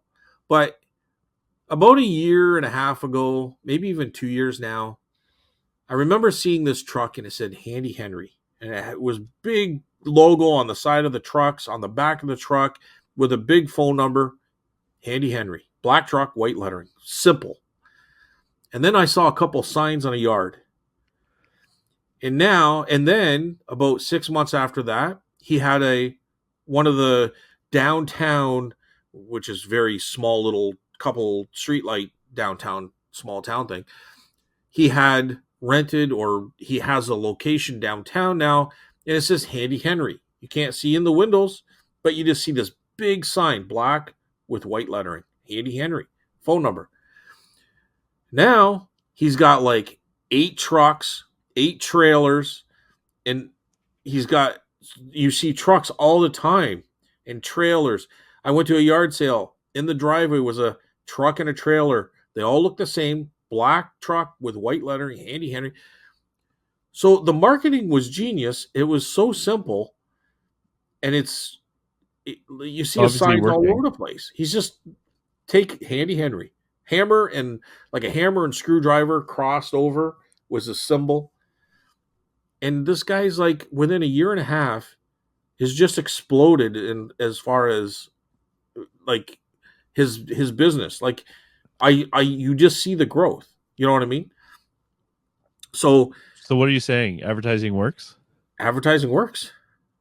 And that's You something know, we definitely don't touch on, right? if he didn't put that on his truck, or he didn't put a sign on a yard, would he still be just driving one truck, working out of his house? But because he puts up People, these signs, because I see his truck, I see it. I'd see it at McDonald's. I'd see it at Tim Hortons. I'd see it drive. You'd drive. It was a brand new truck, like it was a does he, nice black truck. but Scott, does he have a website? No, Oh, damn. I don't know, dude. I Oh, have I no idea. trusted you. I trusted I you. don't know. He has a phone number because it's all over everything. I don't see I don't see like Uh, handyhenry.com. I'm not typing that in. But yeah, like in this, I don't even think it's been 2 years, year and a half probably. Um, uh, LOL, Carl. The kids these days are really into Instagram. Did you say that? Yeah, so that's something I would say yes. Uh, do you want to keep reading, or do you want me to keep I'll reading? go now. Yeah. Okay. If Mr. Magazine is still advertising in phone books, that's probably not the worst idea because, yeah, the older people getting ready to downsize might look there before they try the online route. That might be possible. I honestly, like, my parents are into like all the internet and like all doing all the stuff.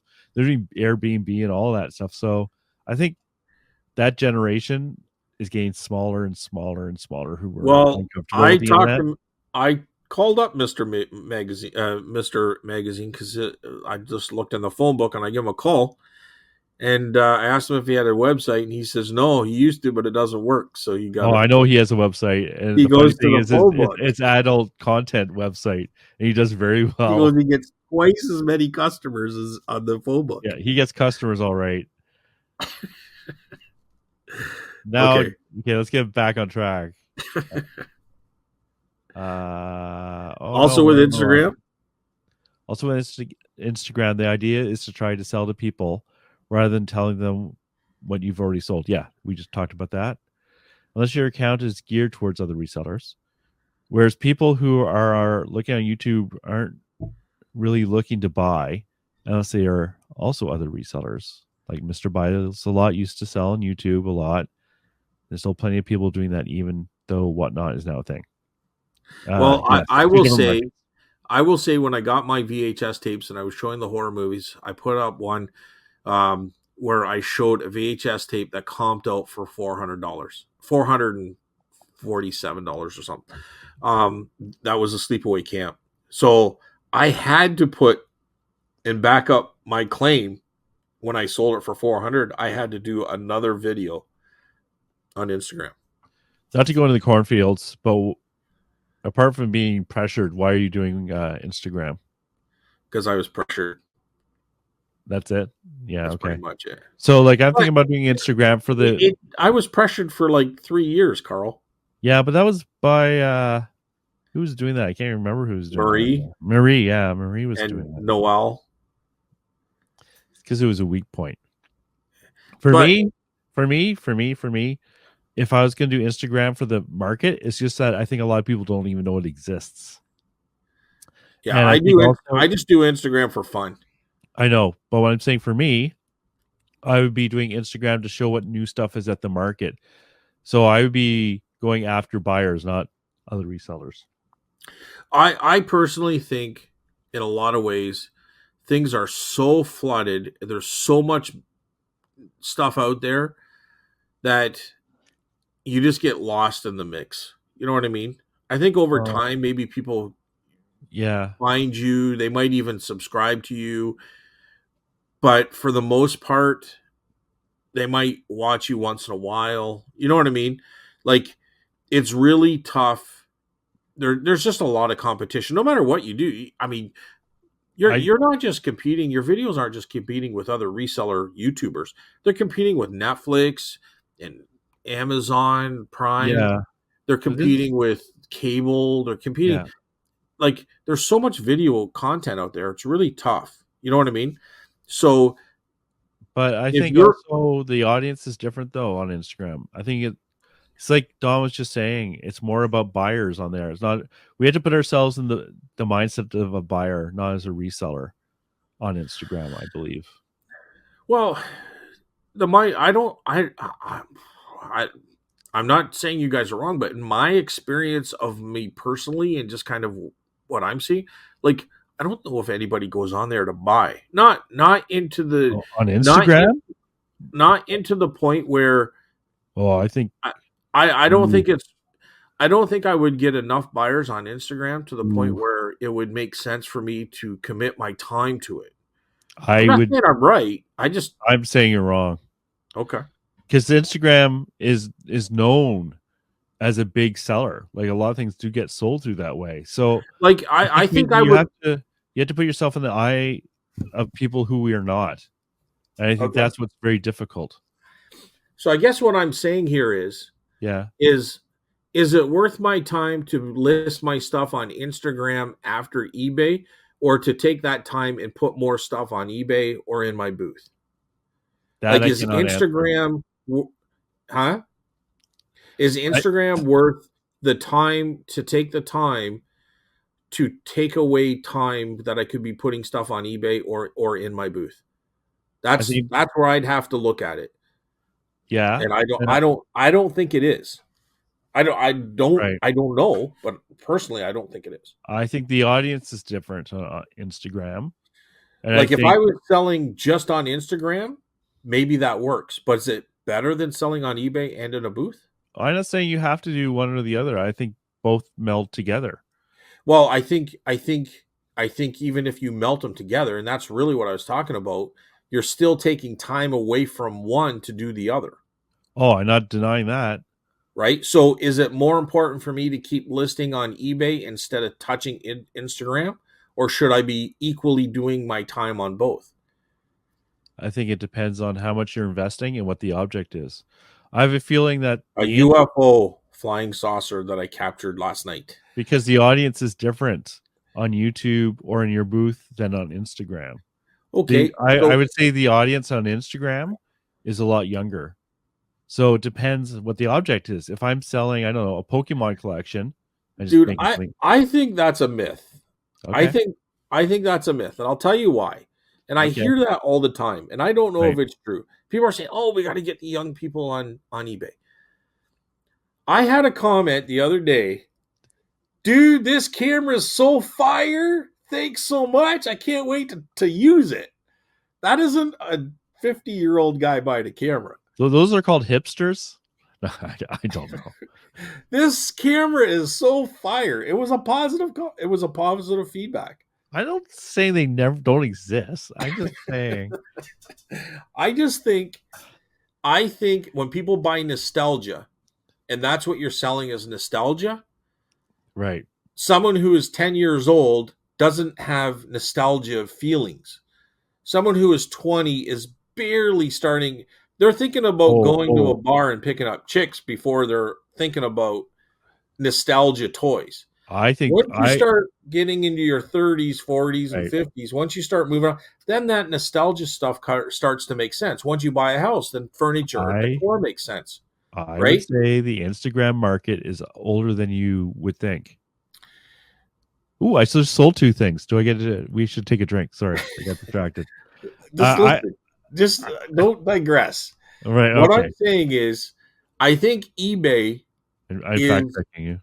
I think eBay is a representation to the people that buy the stuff that we're selling, right?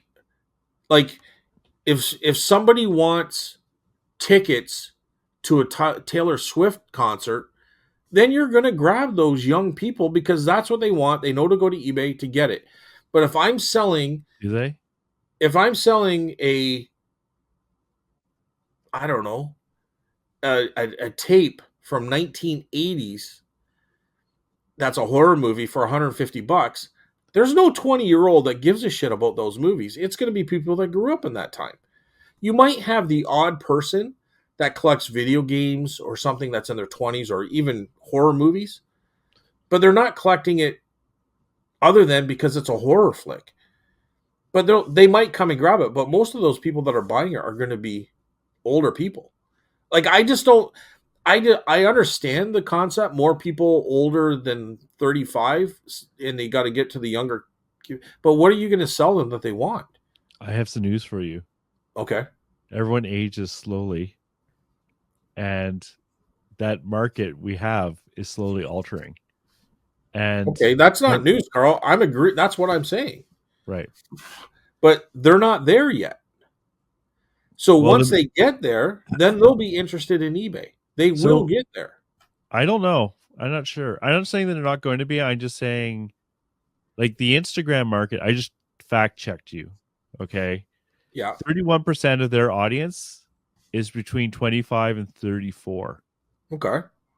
So, and the other 31% is 18 to 24. So I'm saying if that market is a big part of the stuff you sell, then Okay. Instagram is going to help you. What are you talking, Instagram or eBay? Instagram. Okay. That's not the people I sell to. That's That's not what the I'm trying people to you say. sell. That's not who you sell to. Oh, I sell to them. I sell my Pokemons and my Lego figures and my toys. I definitely sell to that market, especially the 25 to 34. I do. 25 to 35, but that's what I said 30, but it could reach down to, but I'm saying people who are not going to the bars anymore, who are married, who are starting to look for the decor, that's who the people we're starting to sell to.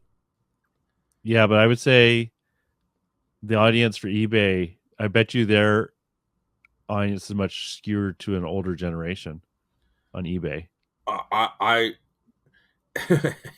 I'm thinking this is my opinion, but I'm saying that older generation is going to be the same demographic 15 years from now. Right. I Like hope you're right.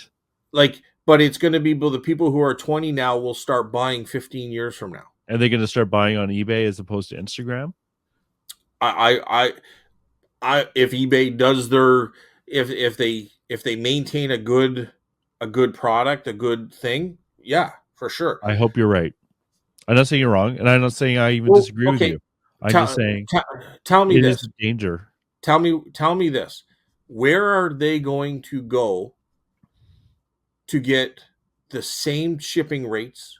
Where are they going to go to get that nostalgic product? They're not going to go to Walmart. They're not going to Canadian Tire. Poshmark, Now Amazon Macari, could be a player if they open up to that, right? Poshmark if they open up to the same stuff. But who knows to say they're going to be around? Who's to say that eBay's not buying Poshmark in 10 years from now? What I'm saying is that to go online and to buy from these places, the nostalgic stuff is on there, right? So you can say Poshmark, but the buyers are going to have to move to Poshmark. The sellers are going to have to move to Poshmark. I'm not moving to Poshmark. I don't even understand Poshmark, right? Man, you sound like an old man now. Well, I I'm don't. not I moving to don't. Poshmark. I don't understand, and I think Poshmark. And honestly, I in my head, I see people like Jamie who Well, are young. I think Poshmark is another addition to eBay. But if you ask Jamie where he would rather sell on eBay or Poshmark if he had to make a choice, what do you think he's going to say? Actually, I don't know. I'm gonna say he's gonna say eBay. That's my guess. If he had a Yeah, I choice, he don't had to know. pick one. I'm gonna say that. I'm gonna I assume that, and I could be wrong. right. But I'm That's gonna the assume. Where would you, if you had one choice? Where would you sell? well If you had eBay, but that's one because choice, I'm comfortable with it, and I'm an old man, so I've been using eBay for a long time. Well, to be honest, well, I think, and we just got off to the cornfield again, but I think that people can correctly and very strongly throw up the argument that something could come out and take eBay. But at the same time, I really don't. I really don't see where people are going to stop buying on eBay. I As long as they maintain professionalism, like right. anything could happen. They could do something really dumb, and all of a sudden. But I'm just saying, if they maintain a professional, you could say anything could crash because they did something stupid. I'm saying realistically, if they maintain a very professional, positive experience for people, both buyer and seller, in the nothing's perfect, in the 80-90% bracket, I think there's no one that's just going to come in and take over eBay. Whatnot didn't. I don't even hear Whatnot anymore. I don't even hear it. That's just a Well, thought. whatnot is also something that we're not as familiar with because we Yeah, just but it don't use used to it. be all over YouTube. I don't even hear people talking about it now. Like So Poshmark, okay. I think it's different. Maybe there's a demographic, but most people are buying clothing off there, yeah, right? but more than that. When I was talking to Tina, she says more than that. And honestly, I haven't looked, But so I don't but even know. I'm not saying that you couldn't. You But I do the booth. Could I shut down the booth and just do eBay? 100% I could, but I do the booth as well. I'm not saying that there's not other things that like it's better like to have the a number couple of, different platforms. I think the I key to think that's reselling healthy. is to Yeah, have a couple different platforms. I've yeah. always said that, but I'm just saying I I'm don't. not. I'm not saying the sky's falling. Okay, I'm just saying you have to be aware of it coming down slowly. Because like eBay, right? Then I just checked the number of annual users on eBay is going down every year. Since when 2018. uh, did it not bump up? Like I don't No, know where you're getting uh, your information because I thought it went up. I'm getting it off the internet. Well, where Okay. else am I going to get it? Well, I don't know what site you're getting it from. I'm Like, is getting it. eBay saying that? Well, yeah, yeah. If you hear the reports, yeah, they get. I trust this data. I don't think it's No, BS. but is eBay saying that they're Yeah, their they're number of they're buyers and having sellers are less disagree. Yes, they're yes, having less buyers on eBay every year. yes. Annual users, annual active users. Yes, Since when though? Since 2018, 2000. Yeah, pre-pandemic. I'm gonna check into that. I'm gonna fact check you. go I'll ahead. finally do my homework, and next week I'm No, gonna you fact won't. check you We all because know that I you won't. I thought they had a bump during the pandemic. I thought everything bumped up. The GMV might have gone up. What's that? What's the The, GMV? the general merchandise volume, like the amount, the dollar value of stuff they've sold. I'm talking about the buyers, the amount of the buyers they had. I thought bumped up then. The amount of stuff that sold went up, but the number of active users went down. What's an active user? Hang on a second. Now we're saying something different. You said active buyers. Now you're saying users. Well, annual, like people who actually go on the site and they'll log in once in a blue moon. I don't know what their definition of that is, Okay. Well, that but could mean as anything. long as it's consistent over time, then the data is good. I want to know, are the amount of buyers decreasing? Yes,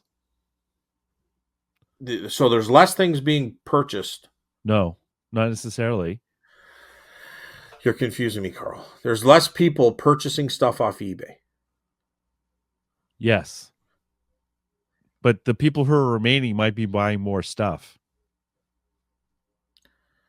I find that hard to believe. That the Okay. and I'm not saying you're wrong. I'm just saying I find it hard to believe that there's less buyers on eBay right now Well, than that there I'm was confident with. than there Because was in I've heard that 2018. for years. I've heard that for And years. yeah, but that's what I'm saying. You could hear a lot of things for years. It Well, doesn't mean it's it's true. It's eBay saying it. It's not like some weird ass I'm website. going to fact check that. So Go ahead, because 2018 you won't. there's less buyers today on eBay than there was in 2018. Yes. I don't see that at all. Based off what? Based on that eBay is changed, they're so much easier to buy from now. First of all, you can just buy directly. You don't even have to go through PayPal now. It's a different platform than what it was in 2018. It's I a agree with that. platform that is so user friendly and so buyer friendly. Um, Oh yeah, it I just agree.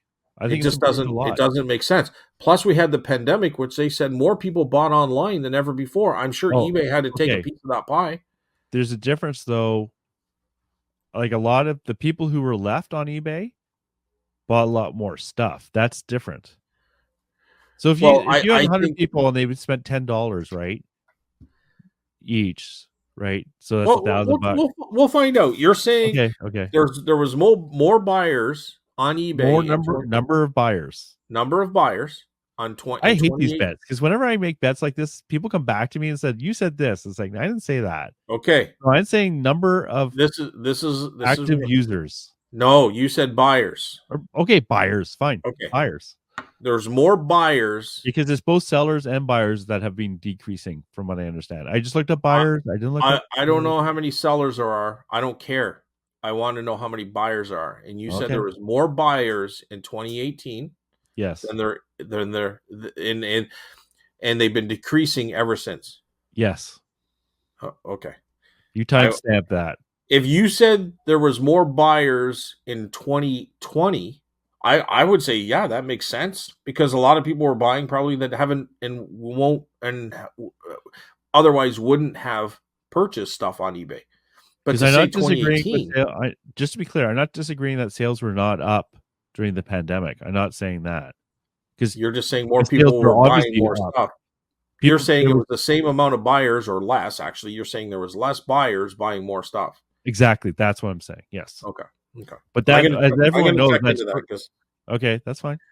I'm not saying you're wrong. I Well, find it that sounds hard to like it. believe.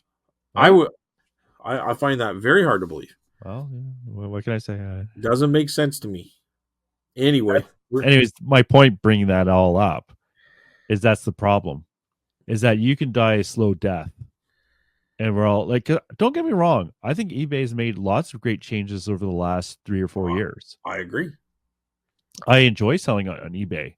I find it's easy. There's very little BS, and it works for me. And I I haven't, but that doesn't mean other channels aren't where the future people are going to buy and sell from. Because, like, you know, a lot of it is where what's hot and what's not too, right? And I think eBay might be seen as a younger generation as a bunch of old men on there, but I could and women, but I could be wrong, right? but here's the thing, okay? So I'm only going to talk practicalities. I'm not going to do any hypotheticals in that okay, something hot could come out and people gravitate to there. I don't see I don't see that type of threat coming out of nowhere without eBay paying attention to it and trying to Oh, they're trying. They're right. paying attention. Like I would say Etsy ate a You're not bit. letting me. You're not letting me finish. Sorry. You gotta let me Okay. finish. I'm Okay. not saying that, but All what right. I'm saying is that eBay, as a corporation, nothing lasts forever. I can Eaton's like nothing. Sears, nothing lasts forever. However, I can't see a time in my life where it gets to a point where eBay is not the place to sell anything, like to sell your nostalgic stuff. I'm not talking about brand new widget cords for your new phone. I'm talking about nostalgic stuff we sell. I'm not saying other platforms couldn't come up. Like I sell on Etsy. You know what I mean? There's other platforms that could help your reselling. I'm not saying that. But I'm saying that I personally believe that eBay has the reputation, has the advertising, has the money to back them up, and to go forward and to be the number one player. Like I just don't see that changing. If they're starting to lose a lot of, or they need to step it up somewhere, I think they're going to. I think they've shown that we might not agree with all the changes, but I think they're showing that, like, look what they did with postage. They've made postage so much better and Yep. so much cheaper Yep. that you can't sell on other platforms for the same price. Like I think Poshmark does something similar, like something where you don't have to pay the shipping, the buyer does, and but if they're paying more on shipping, that's great for the seller, but the buyer's going to say, you know what, I can get the same thing for $10 where I'm paying $20 for shipping. I don't know how Poshmark does it. So there has to be a cost. You know what I'm saying? There has to be. So what that cost is, I don't know. But eBay's doing things here, and I'm not saying eBay doesn't do anything wrong. I've only been on there for 3 years. I haven't been on there for as long as you or other people, but I've seen so many changes that were positive in that short amount of time that eBay's way better. I'm not saying there's not glitches. There's things that happen that I'm like, this is silly, but it's so few and far between. I I, just think as a buyer, you see something you like, if the price is right, you buy it. And I think eBay's going to be that juggernaut that is always going to be there for that. Like in my lifetime. What are you saying, I Carl? You're quiet. well, I just like I don't want to interrupt. That's all I'm saying. Like I know I'm going to get hammered on this, and people are going to give me tons of comments about The where thing I'm is, I wrong. agree with you. I agree What, with you that they've done so many great things, and it's a lot better platform than it was even 4 years ago. like, I'm just what if saying they the come number of out with some huge advertising campaign, or they pull a Bill Gates type thing where they can go into schools and I'm just brainstorming here, but maybe they go to the high schools and they say, listen, get your homework here and you get a discount. And now you've got that younger generation. What if they did stuff like that? You don't know what they're going to do. Oh, They're going I to be agree with you. competitive. Like I think Bill Gates, wasn't he the one that give these schools and everything free computers or huge discounts on these computers so they could afford them? And now everybody would learn how to work Windows, and they didn't. So he kind of did a great marketing thing, right? I'm not saying eBay can't turn it around. Don't Turn get me one wrong. around. I think they're number one right Nope. now. Well, I'm not saying they're not. Well, I guess it depends on what your definition number one is, because that would be Amazon if you're talking about online sales, really. If you're Like talking I about the don't I resale don't think they're market, facing bankruptcy or losing I don't think they're in trouble. I'm not saying that. Hey, don't put words in my mouth. Well, I think they could turn it around. Turn one around. I think they're Turn number around the one. declining numbers of buyers and sellers. I think See, they could. I'm gonna have to see if that's the case. I don't know if that is. I don't know. You say I'm saying fake news. I'm saying since 2018. If you're saying they declined since 2020, well, I can say everything has because it was a unusual time. Like, but I don't think they've declined in buyers and the number of buyers since 2018. I think they're probably ahead of 2018.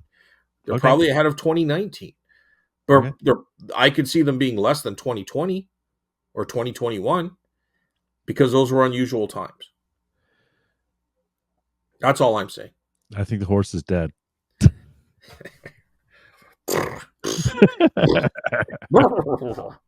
Nope, still alive. Oh man. No, All right. I'm not like honestly, Scott. Like I'm not most of what you said there. I agree with. Like I Like, think they've hey, done I don't know. on. You said a comment that just like I know. go away, Wow. buddy. I agree. I think I love it. The platform. I think it's I enjoy amazing, selling on there. I think they've improved so many things. dude. I I can edit my photos on their platform, and I love my photos. I I, love my photos. I just wish they would search their fix their search engine. That's the only thing. Like if you type in like a bunch of words with one word misspelled, it can't figure it out half the time. And it's like my spelling is so bad. Yeah, But anyways, that's a there separate there issue. is definitely glitches, but I'm sure if you go to any other platform, they have their Oh glitches too. yeah, no one's perfect. No No one's one's perfect. perfect. So, I don't know. I don't know. Don, what have you done? Don's part of the group now. She's got us. She. Okay, where are we going Oh, here? I don't even know. Okay, I'm going to start with this bit. I might have said this already. Okay. Also, with Instagram, the idea is to sell to people rather than telling them what you've already sold, unless your account is geared towards the other resellers. Whereas people who are looking on YouTube aren't really looking to buy, unless they are also resellers. Yeah, I said this bit. Okay, next part. Yay for Stallion Express in Ottawa, Carl. There's never any line for me, but I don't wait around for things to be scanned because the one guy who's working there is scanning bins at a time, etc. But I have never had something not scanned. Me too. Like styling, I still haven't looked into it because like Canada Post is so cheap now. It's really hard to look elsewhere. Scott, I was joking about the honey hole. I wasn't talking about competition. Like, yeah, you didn't want to Oh tell no, Don any. yeah, that's fine. And yeah, if someone offered me an amount of bulk stuff where I knew I would still make a decent profit, then I might consider it too. Might. Yeah, the danger of bulk stuff is if you don't list it, but like I find with the bulk stuff, usually it's easy stuff to list. Or if it is easy stuff to list, it gets listed. Like, mine for was this filter paper, for you was the toys. Like it's just so easy to list that in some ways you list bulk stuff so much faster. Beat Yeah, but Scotty. if someone offered me an amount of the bulk stuff, I think we were talking about if somebody Oh, offered me on these oh, toys. right. Sorry. Yeah, yeah. Okay. So I would take, where would my point be? I think I would take 30 grand. Yeah, And you're saying if you had, so I listened to that part of the comment actually, Carl, and my number would be about 30 grand if there was kind of 50 to 60,000 in there. But you're so black and white. Like, I'm saying if I move this out of the truck into someone else's truck without really going through it and looking at it, you know what I mean? But you're saying, well, if I knew exactly what was this, and you're telling me the exact numbers, all I'm saying is if there's $50,000 to $60,000 worth of stuff, which is yeah, what I've estimated, and I paid 5 grand, and somebody offered me 30,000, and that's their bottom line, they would go to 30 grand. I would say I would take it, because by the time you take commissions and all that work involved, yeah, but you're saying, and I understand your point, that like there's a lot of meat on the table that you wouldn't want to lose. But I would say in my mind that I'm going to lose it anyways because I got stuff here that I could be listing instead. yeah, So I'm going to make my 30 grand, plus I'm still listing stuff that I already have yeah, that I wouldn't get to in that time period because I'd be busy with that. So I yeah, would take my quick flip, but you're saying that you wouldn't but you're in a different situation. You haven't got the same inventory. yeah, So if you're having if your picking is a different style, which it is, you would want to keep that inventory because it's good inventory for you to be listing, and you might not be able to make that up. But I already have it here. You know what I mean? yeah. And And I wasn't saying I'm right on that. I'm just saying I'm greedy. yeah, but I guess I'm greedy too because I would just take it out of my truck and my exact words, I take it out of my truck and put it in Yeah, his truck, and right? you're confident that you'll get another deal I know somewhere. I'll get another deal. Yeah, and I'm I not as know that confident. for sure. Yeah, That'll always happen. Might not be yeah. this good of a deal. That's No, no, no. But like I'm you'll not find saying something that at else. all. You'll find something else. You're confident you'll find something else. I'm Four, not as confident. four That's days later, I scored on the auction. yeah, You know what I mean? I got to yeah, deal with that stuff. I'm yeah, still dealing with the auction before that. Yeah. And I know there'll be other stuff in the future. There's so much stuff out here. It's insanity. It's insane. It's crazy. Not only that, I could go back to the lady and buy the 10-15% that's still there that I haven't even touched yet because it wasn't boxed up. That's right. That's right, Scott. Dude, you're going to be living out here within a year. You're going to say, oh, I'm tired of this crap. Oh I'm going man. out there. Well, then you won't tell me anything because you don't want the competition. See, it's good that we're not Dude, in the same nobody town. tells me anything. You got to make those. You got to start from the bottom. But you Oh, would. There's so geez. much stuff out here, dude. I'm telling you. I don't know. No, And I live. I live in Ottawa, by the way. Anybody listening want to know where? Yeah, right. Gold Value Village in Ottawa. Oh. Okay. All right, buddy. So Okay. where are you? Where are you? Where are we here? Meet Scott in the dark alley. That's a comment I made about like handing the money over. A lot of laughing emojis there too. Yeah. Sheet music can be hit and miss. I try to find the pieces from pre 1940. Even better if it's pre 1925. But again, like with all paper, they can still be slow movers. That's why I'm creeping up on 13,000 active listings on eBay. 13,000. I'll tell you, Don. I'll tell you right now. If I can find that box, I have a box. It's like 3 pizza boxes stacked up. That's kind of roughly the thickness, and Yeah. it's full. It's full. Maybe I don't know whether it be an outfit or something. Maybe put into that, or I don't know.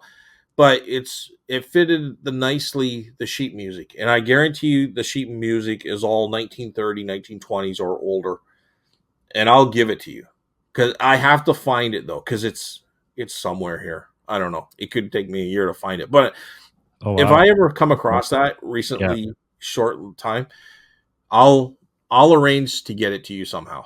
So, Don, there's your reward for listening for 2 hours and 20 minutes. And some of it was neat. I remember watching Auction Professor, and this is going back a year or two ago, probably 2 years ago. Yeah. And he talked about sheet music, and that's why I bought it. And I went through it, and it just I was like, oh my God, I don't even know. Like they're so thin. Yeah. And there's so many that I don't know. I got overwhelmed, and it just my brain shut down. Ephemera could definitely overwhelm you. Like I bought some that's just been sitting because I haven't touched it yet because it's overwhelmed. So I get that. So if I find that and it's here somewhere for sure, and I'm doing a yard sale, I could clean some stuff out and find it this week, but it might take 6 months or a year before I find it because honestly, there's so much crap here. But if I find it, it's yours. That's very nice. At this point, though, with a few months of slow sales, if someone offered me $50,000 for my entire inventory, I take it and start over. Yeah. Yep. Just saying. Have a good week. Thanks, Don. Woo! Woo-hoo. So that's one comment. I guess two, including Spotify. No, I just say that's 2 of the comments done. One for Spotify, one from YouTube. All right. So I'll do the lengthy one from Doing Wrong. Hi, guys. Bye. Oh, that's it. That's it. All right. Doing It Wrong. He's got 2 comments. I'll read the first one here, Carl. As much as I like to take credit, it wasn't me who made the suggestion to separate men's, women's, and kids. It was a good idea, though. That was honestly, Randy. I think that was Randy. Yeah, sorry, Randy. I meant to in your conversation actually while we were going live to say that was Randy. Yeah. And I don't know, it just went off like I just forgot because we ended up probably conversing about something else. I also remember hearing that in the in the show. So I'm pretty sure that was Randy that said that. It was definitely Randy. I remember I can even visualize the comment. Yeah. Sorry, Randy. Yeah. All right. That was Doing It Wrong. Next comment. Carl? Okay. Doing it wrong again. In my opinion, bulk buys are the absolute best as long as you don't chase after them, don't overpay, and realize the value involved. Yeah, sometimes you're tempted because you see so much stuff and you just want to get so much stuff, but you have to be careful and not convince yourself to buy it just for the sake of buying it. Scott, I think you're right. We just got our second big buy of the year. 2 a year seems to be the deal. Oh, nice. Doing it wrong. I paid $125 for 470 items. less than 27 cents an item. At least two of them are $100 Nice. plus. Nice. And we haven't checked everything. The best part, they called me because we have a good working relationship. Nice. Yeah. That's it. That's exactly how it works.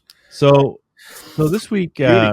Randy didn't leave a comment, but I Well, found a comment. I'm just gonna I just Oh, want to right. kind of stress here a little bit. Yeah, It's so funny, and I think I said this last time, but it's so funny that you get these hits in one, two, at least two, but maybe three a year, and you're like, oh my god, like last year was so like you're going into the new year, like I'll never get that hit. And then something crazy comes along, and then right. another one, and it's like you look back and you say, "Wow, that really bumped up my year." Right? Like I can see here, I can see the book one was a big one, and I didn't just get books. We went in and out of the state, and it was huge. But then I remember there was another lady who was in her last couple of months of living, and she wanted to sell her stuff. I don't know if you remember me talking about this, I Carl. do. Yeah, She wanted to sell her stuff like her and her husband bought it, and that was to have a great big 4 day yard sale. And maybe it was 3 days, and we went there each day. Once we went there multiple times, like two or three times in one day. Kindest, most like just friendliest lady you could meet, yeah. and she was so happy. Like her sons wanted to take this stuff and put it into auction, but that pick, like I talked to people who did very well in that pick, and we did well in that pick. And so there's people I'm not talking to that did well with that pick. And anyways, what I'm saying is like you get these crazy situations where it's just like huge scores. But she was so happy too. She knew she only had a couple months to live, but she was enjoying seeing other people enjoy picking the way she did. And I'm thinking to myself, this is how I would do it. Yeah. I would want to see, of course, you got your goofballs in there, right? Like you're gonna have that because you see them anyways, right? So you know they're gonna happen. But I think that's the way I would do it. If I had a big house full of stuff like this, I'd want to just have like a couple of like a long weekend and just let people enjoy picking the way I enjoyed picking. Yep. You know, Eventually, it's it going to was happen to it was everyone. really incredible to see. Like Yeah. I've never it put goosebumps on my arms, right? Because Yeah. she was still there, knowing she was passing Oh, away, but she yeah. enjoyed her last little bit, Yeah. seeing other Doing people that. enjoy picking through her house. Yeah. And there was still stuff that she said no to because she wanted it right till the end of their Yeah. life. Yeah. Yeah. But anyway, yeah, It's the these small experiences that, these moments stand out, and it's yeah. just incredible. Yeah. That's Like what I was going to say. like we went there once or twice, and then at least the first time. But I'm like, I bought the whole family coffee and donuts. You know what I mean? Like there was 5 or 6 of them there, and I brought them coffee and donuts, just saying thank you so much. You know what I mean? Like it was just fun times. That's after I bought the stuff the first day. Like I wasn't doing it to get a better deal. I already bought my stuff, right? And I Yeah. took them to coffee and donuts. But they were just working hard and they were busy, and there were so many people there. It was crazy. But anyway, but those 2, 3 like amazing sales each year. So what did you say that Randy had a comment? Yeah. I found Randy's comment. It I wasn't on looked our for show. Randy's comment. I didn't think he commented this week. So I was watching Harry's video and I found a Randy comment mentioning me Oh, on Harry's show. So Randy says, "Oh no, Carl has converted you to buy Skylanders. I bought a bunch 2 years ago and can't sell them at 50% off. They sit on the shelf and laugh at me. Thanks for the video, Harry, Randy." So Randy, I found your comment. And I would like to respond to your comment that yes, I the funny thing with Skylanders is Harry associates me with Skylanders because like I mentioned them once or yeah. twice. Like it was a thing for a while, right? Even on your show too. It was like Carl and Skylanders. Well, it wasn't just Skylanders, Carl. You were writing books on what Skylanders to find. Like I you still were have like my books. Skylander crazy. I love the valuable and the valueless. I just love it. Yeah. and it's still true. Like I double checked after that comment from Randy, and they still sell for $30 to $35 American plus shipping for Skylanders. If you get the Sensei ones, which are not the color basis, if you see those, they can be really valuable. But $30 to $35, that sort of range. So I stand by my Skylanders, but not the colored base ones, not like with the clear plastic with the color bases. But even then, there's just some exceptions, but they're so rare that I don't even know them myself because the chance of that finding them is low. So thank you, Randy, for that comment. I found it, and I had to do it. Very good. I'm glad you found that because we didn't on our site have a comment from Randy this week. So, and I always enjoy listening to Randy's comments for sure. But yeah, so what was I gonna say? Yeah, didn't they almost like not let you in the flea market because you wanted to bring in Skylanders and they said no? That was the antique market, yeah. No, you can't bring them here. They didn't want new stuff, yeah. Please, I wrote this book. I have the book behind me. In fact, I was thinking of printing more for the book, but for for our audience, I'm not kidding. Carl really wrote a book. Oh no, I have a book. I wrote a book. I'm gonna do the Smurfs on Skylanders. Yeah, why you have one for Smurfs? Because there's some rare Smurfs. Wow. I'm so visual that I need to be reminded constantly of what the good ones are. And for me, I need to print it. Sorry, Carl, you went choppy there. Say that again. Oh, I was just saying with Smurfs, I'm going to do the same thing because it's the same situation. There's a lot of valueless Smurfs, but there are Smurfs out there that are good. So if you can see some of those in the collection, then it's often worth picking out the collection just for the few. And if other people don't know Smurfs, you can take advantage of that.